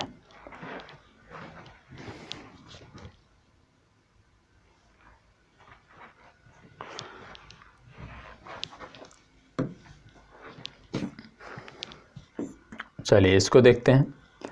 यहाँ पे x की वैल्यू दी हुई है, बहुत ही आसान सा है, इसको मैं बताऊंगा नहीं, इसको आप स्वयं हल करेंगे। ठीक है, यहाँ पे x बराबर दे दिया गया है -2/3, तो इतने का मान निकालना है। अब इसमें कुछ नहीं करना है, x के स्थान पे -2/3 रख देना है, इसके बाद गुणा भाग कर लेना है, -3 × -2/3 ऋण 11। अब इसको हल कर लेना है, इसमें कुछ है नहीं, गुणा करने पे जो आ गया वही आपका आंसर हो गया। ठीक है, तो इसको स्वयं से कर लीजिएगा, सबके लिए जिम्मेदारी है, और करके इसको बताना है। जितने भी छात्र वीडियो देख रहे हैं करके उनको बताना है कि इसका जवाब क्या आया, कितना आया है। चलिए इसको बताएं। कुछ लोगों को ये देखने में बहुत कठिन लग रहा होगा कि वाह क्या सवाल दे दिया, इसको तो कैसे निकालेंगे, लेकिन घबराना नहीं है, बहुत ही आसान है। जो भी डिजिट दी है पहले देख लेते हैं कि दशमलव कितने अंकों पे लगा है। 1 2 3 4 5 6 7 8 8 अंकों पे यहाँ लगा है, यहाँ पर 1 2 3 4 5 6 7 8। जब दोनों में समान अंकों पर दशमलव लगा हो हर और अंश में, तो ये दशमलव समाप्त हो जाता है। और जैसे ही दशमलव समाप्त हुआ बचा कितना, 1225 बटे 5329। अब ये आपका बच गया 1225 बटे 5329। तो x का मान निकालना है। अब x बराबर इतना है। ठीक है, अब यहाँ से यदि आप कर लो 1225 बटे 5329, अब इसको आपको हल करना है, गुणा भाग इसमें करना है, गुणा भाग कर लेना, जो आएगा वही आपका उत्तर हो जाएगा। ठीक है, अब इसको जैसे हम क्या लिख सकते हैं, इसको लिख सकते हो 1225 को लिख सकते हो 35 × 35। 1225 को आप लिख सकते हो 35 × 35। मैंने हल किया इसलिए मैं बता रहा हूँ। ठीक है, वर्गमूल निकाल लेना। कैसे, ये जिसको निकालना ना पता हो वो भी बता दे रहा हूँ। 2 तरीके हैं वर्गमूल निकालने के। या तो आप सबसे छोटी संख्या से काटना शुरू करो, जैसे 5 से कटेगा, 5 दूना 10, 5 चौके 20, 5 पचे 25, फिर ऐसे काटते चले जाओ। दूसरा तरीका होता है भाग विधि का, जिनमें आप जोड़ा बनाते हो और इस तरह से आप भाग देते हो। 3 तरीके 9। ठीक है, यहाँ पे आ गया 3, ये पूरा जोड़ा यहाँ पे उतर जाएगा 25, और 3 ये 3 यहाँ पे हो गया 6, और यहाँ पे 5 बार ही जाएगा, 5 बार चला गया और आ गया 325, ये आपका कट गया। ठीक है, तो कहने का मतलब यहाँ से भी 35 आ गया, गुणनखंड भी से हल करोगे वहाँ भी 35 आएगा, तो 35 × 35 हो गया। इसी तरह से जब 5329 है, इसको हमने हल किया तो यहाँ पे आया 73 × 73, 73 × 73। अब वर्गमूल का चिन्ह लगा है तो बराबर हो जाएगा क्या, 35/73। और 35/73 कोई दिया है आपके विकल्प में? जी हाँ, ए विकल्प दिया है, ए विकल्प आपका सही उत्तर होगा। तो जिनको ये नहीं आता है गुणनखंड विधि से लघुत्तम निकालना, गुणनखंड विधि से आपको वर्गमूल निकालना नहीं आता है, तो प्लीज़ बताएंगे, आपके लिए अलग से प्रयास करूँगा। बार बार कह रहा हूँ, किसी से अपने आप को कम नहीं मानना है। यदि आपको नहीं आ रहा तो शर्म नहीं करनी है इसमें किसी बात की। ठीक है, बताना है उसको। चलिए आगे बढ़ते हैं। एक परीक्षा में प्रत्येक उम्मीदवार हिंदी अथवा इतिहास दोनों लेता है। 66% हिंदी तथा 59% इतिहास लेते हैं। ठीक है, उम्मीदवारों की यदि कुल संख्या 3000 थी तो कितने उम्मीदवारों ने हिंदी और इतिहास दोनों लिए हैं, ये आपको बताना है। चलिए पहले ध्यान से पढ़िएगा, इस तरह के प्रश्न हमने 2-3 किए हैं और उसी आधार पे हमने करना है। ध्यान से पढ़ें तभी इसका जवाब निकल पाएगा। चलें प्रयास करें, आसानी से हो जाएगा, कुछ भी नहीं है इसमें। देखो यहाँ पे क्या बोला गया है कि प्रत्येक उम्मीदवार हिंदी अथवा इतिहास अथवा दोनों लेता, मतलब जरूरी है या तो कोई हिंदी लेगा या तो कोई इतिहास लेगा या दोनों ले सकता है। यहाँ पे क्या बोला गया, 66% हिंदी लेते हैं, 59% इतिहास लेते हैं। ठीक है, अब अगर 66% हिंदी ले लिए, 59% इतिहास ले लिए, तो ऐसे कितने छात्र बचे हैं, ऐसे कितने छात्र बचे हैं जिन्होंने सिर्फ और सिर्फ आप कह सकते हो कि हिंदी इतिहास दोनों लिया है। तो हिंदी इतिहास दोनों विषयों लेने का जो प्रतिशत है, कि जो छात्र हिंदी और इतिहास दोनों लिए हैं उनका निकालने का प्रतिशत है कि कितने छात्र हिंदी और कितने छात्र केवल इतिहास लिए हैं, उनमें से 100% घटा दो, क्योंकि कुल प्रतिशत कितना होता है, 100% ही होता है। तो यहाँ पे यदि हम घटाते हैं तो ये जो जुड़ता है ये आपका यहाँ पे आ जाता है 125 माइनस 100 बराबर 25%। मतलब 25% छात्र ऐसे हैं जो दोनों विषय लेते हैं, 25% छात्र ऐसे निकल कर आ गए जो दोनों विषय लेते हैं। और यहाँ पे क्या बोला गया है कि हिंदी एवं इतिहास दोनों लेने वालों की संख्या बताइए। तो कुल संख्या है 3000 और 3000 का 25% छात्र हैं जो दोनों लेते हैं। गुणा कर दो 25/100, 100 से 100 कट गया, 25 × 75, 750 आपका उत्तर आ गया। ठीक है, बी विकल्प आपका उत्तर हो गया, यही आपका सही जवाब है। ठीक है, अब इसको दूसरे तरीके से ज्ञात करना था तो इस तरह से कुछ बनता था, ये दो ऐसे बनते, एक में आपका हो गया 66%, एक में आपका हो गया 59%। ठीक है, टोटल की बात हो रही है, पूरे गोले की बात हो रही है, कितने इतने छात्र हैं। अब इनमें से ये बीच वाला ज्ञात करना था, तो बीच वाला कैसे निकालोगे आप, इसी तरह से निकालोगे कि कितने छात्र ऐसे हैं जो दोनों लिए हैं। तो दोनों लेने वाले छात्रों का प्रतिशत क्या होगा, अलग अलग लेने वाला छात्रों का प्रतिशत माइनस कुल छात्रों का प्रतिशत, तो घटा दो, आसानी से आपका जवाब मिल गया। ठीक है, चलिए ये कुछ ट्रिक होती हैं, इनको आपको सीखना पड़ेगा। अभी ये देखो बहुत ही अच्छा सवाल है, इसको आप हल करोगे, मैं आपको बता देता हूँ कैसे, घबराना नहीं है। ठीक है, घबराना एकदम नहीं है, आप इसको हल करके लेके आएंगे। क्या बोला गया है, x + 1/y = 1, y + 1/z = 1, तब z + 1/x का मान निकालना है। तो भैया z और x का मान सबसे पहले ज्ञात कर लो, तभी इसका मान निकाल पाओगे आप। तो पहले समीकरण से हम x का मान निकाल लेते हैं, दूसरे से z का मान निकाल लेते हैं और दोनों y के पद में आएंगे, आंसर आ जाएगा। यदि हम x + 1/y = 1 लिखें और यहाँ से x का मान निकालें तो x बराबर आ जाएगा 1 - 1/y, x बराबर आ जाएगा y - 1/y। ठीक है, अब यहाँ पे क्या बोला गया है, क्योंकि x जो है यहाँ पे 1/x के रूप में है, तो यहाँ से उलट दो इसी को, 1/x बराबर क्या हो जाएगा, y/y - 1। ये तो हो गया इक्वेशन नंबर फर्स्ट। अब इसको पकड़ो, यहाँ से z का मान निकालो। यहाँ से यदि हम z का मान निकालते हैं तो 1/z बराबर आएगा 1 - y। z बराबर क्या आएगा, यहाँ से z बराबर यदि हम बात करें तो आ जाएगा 1/1 - y। ठीक है, ये आपका आंसर हो गया। अब z का मान और यहाँ से 1/x का मान ले जाके यहाँ पे रख दो, जो निकल के आ जाएगा वो आपका उत्तर हो गया। ठीक है, चलिए करके इसको लाना है सबको, इस प्रश्न को सबको हल करना है, कुछ भी है नहीं, सिर्फ कैलकुलेशन करना है। चलिए इसको बताएं। इस तरह के भी प्रश्न आते हैं, आयु वाले प्रश्न आते हैं, इसलिए इसके लिए भी हमें तैयार रहना है।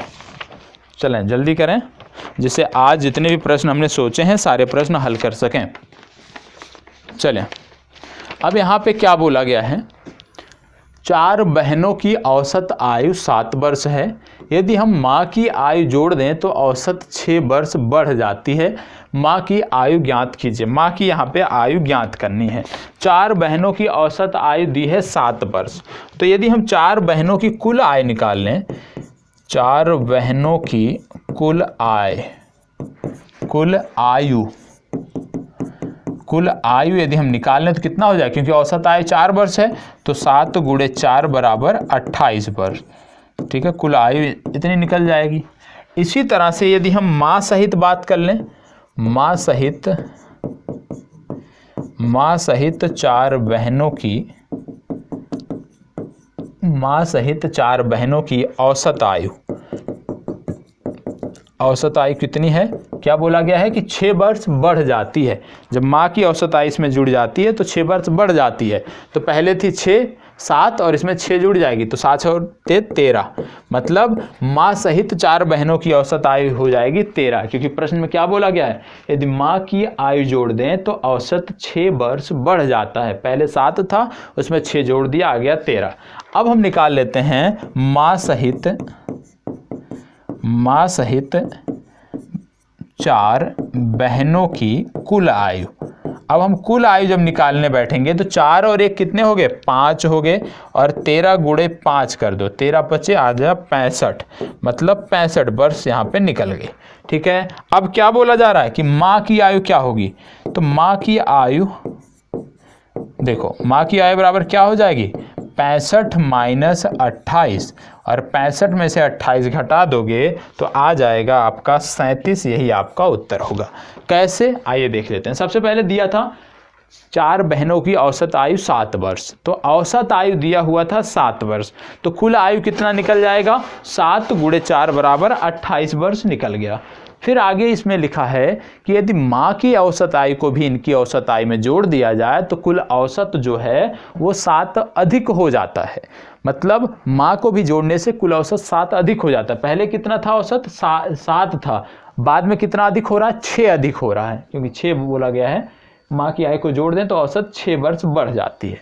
तो अब माँ को भी जब हमने जोड़ दिया तो माँ सहित 4 बच्चों की औसत आयु कितनी हो गई, 7 और 6 13। ठीक है, तो यहाँ पे कितनी हो गई, औसत आयु बराबर हो गई 13 वर्ष हो गई।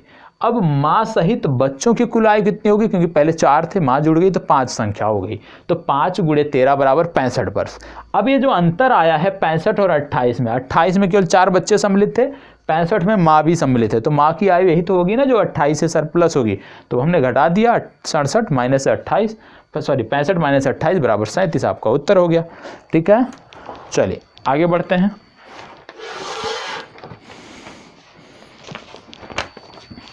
अगला प्रश्न आपको ही निकालना है, क्योंकि इससे जुड़ा हुआ प्रश्न कल हमने देखा था, तो इस प्रश्न को तो आप ही जवाब देंगे, इसमें मैं कुछ भी बताने वाला नहीं हूँ।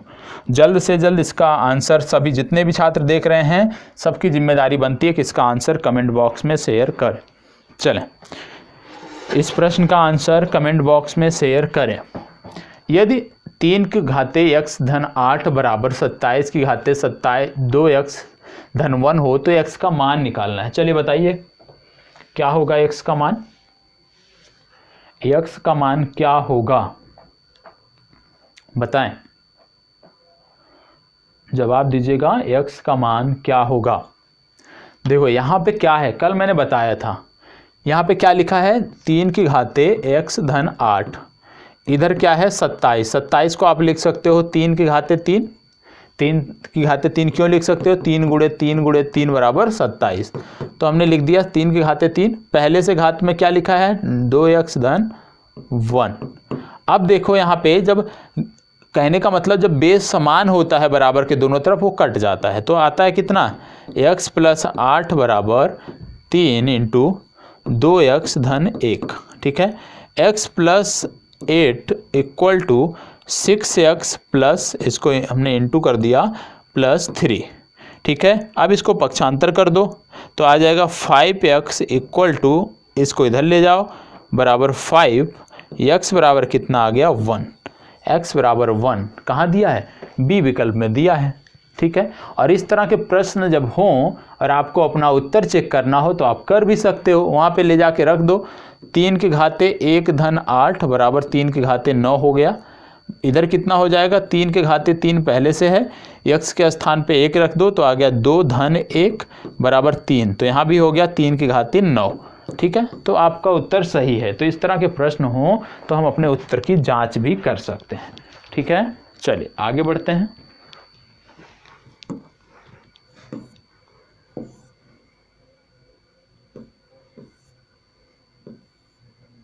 चलें इसको बताएं। प्रत्येक पूर्णांक x के लिए व्यंजक इतना का विभाजक है। प्रत्येक पूर्णांक x के लिए व्यंजक इतने का विभाजक है, ये आपको बताना है। बताएं। चलिए जवाब दीजिएगा। यहाँ पे क्या बोला गया है कि प्रत्येक पूर्णांक x के लिए व्यंजक इतने का विभाजक। अब इसमें क्या होता है कि x बराबर, इस तरह के जो प्रश्न होते हैं उनमें सबसे पहले क्या रखना होता है, x के मान आपको रखने होते हैं। ठीक है, अब यहाँ पे सबसे पहले x बराबर 0, 1, 2, 3, 4 ऐसे रख के चेक करना है। तो यदि हम x बराबर 0 रखते मान लो तो f(x) बराबर कितना आएगा। यदि हम x बराबर 0 रखें तो f(x) बराबर कितना आ जाएगा, 0 इंटू 0 का वर्ग माइनस 1 इंटू 0 प्लस 2। तो कहने का मतलब 0 से किसी संख्या का गुणा होता है 0 ही आता है। अब यहाँ पे यदि हम x बराबर 1 रखें तो f(1) बराबर कितना आ जाएगा, 1 रख दो x के स्थान पे, 1 इंटू 1 माइनस 1 इंटू 3 प्लस 2। यहाँ पर भी आपका आ गया 0, कहीं ना कहीं 0 आ गया क्योंकि एक में से एक गया 0। फिर यहाँ पे x बराबर आप 2 रख दो, f(2) बराबर निकाल लो। f(2) बराबर निकालते हैं तो 2 इंटू 2 दूना 4 में से एक गया 3 इंटू 3 दूना 6 और 8। तो यहाँ पे क्या आ गया, 2 इंटू 24। आगे इसी तरह से बढ़ेंगे, x बराबर 3 रख दिया, f(3) बराबर कितना आ गया, 3 इंटू 9 में से 8 गया, 9 में से एक गया 8 इंटू 3 त्रिक का 9 और 2 11। तो यहाँ भी यदि हम देखें तो आ गया आपका 11 गुणे 24। ठीक है, इसी तरह से जब आगे हम बढ़ेंगे तो इसी तरह से 24 के गुणन में हमें चीज़ों को लिखना है।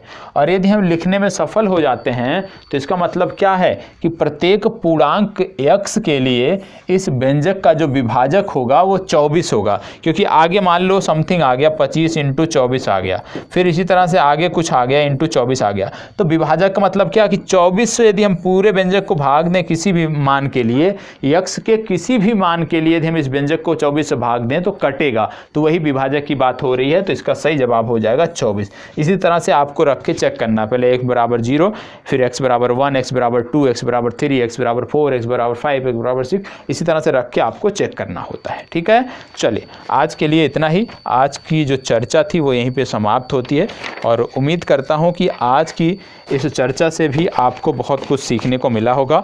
और मैथ से संबंधित लगभग हमने पिछले आप कह सकते हो 3 से 4 वर्षों के प्रश्नों को हमने अध्ययन कर लिया है। अब देखो आपकी जिम्मेदारी बनती है, जब आप प्रीवियस ईयर देखते हो ना तो आपको बहुत पीछे नहीं जाना है।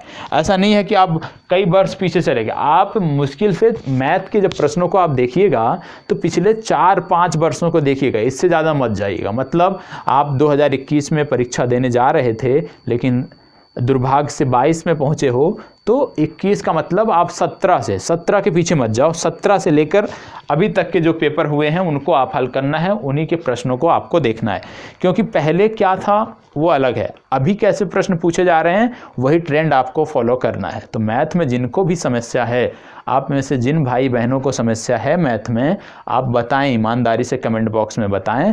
आपके लिए बेहतर कक्षा का प्रयास करूंगा कि जो मैथ के कुछ सिलेक्टेड टॉपिक हैं जहां से प्रश्न बनते हैं वो टॉपिक आपको करा दिए जाएं। वो जो प्रमुख बिंदु ऐसे हैं उनको करा दिया जाए, जिससे आपको मैथ में भी जो 10 से 12 प्रश्न पूछे जाएंगे वहाँ भी आप अच्छा स्कोर कर सको और मैथ में भी आप अन्य छात्रों से बढ़त ले सकें।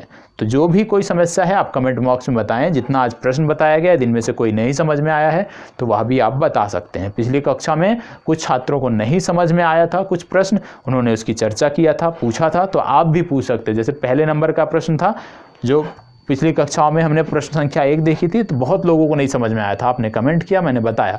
तो यदि आज भी कोई ऐसा प्रश्न है जो ना समझ में आया हो तो आप बता सकते हो, निश्चित रूप से हर संभव आपकी मदद की जाएगी। जितनी मेरी क्षमता है उतनी क्षमता के साथ मैं हमेशा आपके लिए तत्पर रहूँगा। ठीक है, चलिए तो आज के लिए इतना ही, और कल से हम बिहार राज्य विशेष को देखने वाले हैं। बिहार से, बिहार के भूगोल में किस प्रकार से प्रश्न पूछे गए हैं उसकी चर्चा प्रीवियस ईयर के अंतर्गत करेंगे। साथ ही साथ मैथ का एक एक टॉपिक आपके लिए लेकर आएंगे और उसके कुछ अभ्यास प्रश्न भी होंगे, वो आपको हल करना है। ठीक है, साथ ही साथ उस टॉपिक को भी ध्यान से देखना है जिससे हम चीज़ों को बेहतर ढंग से कर सकें और हमें समस्या ना हो। मैथ में भी जो 10 प्रश्न आते हैं, कुछ नहीं तो कम से कम 7 से 8 प्रश्न हम सही कर सकें, इस स्थिति में हमें पहुंचना होगा। तो आज के लिए इतना ही। नमस्कार।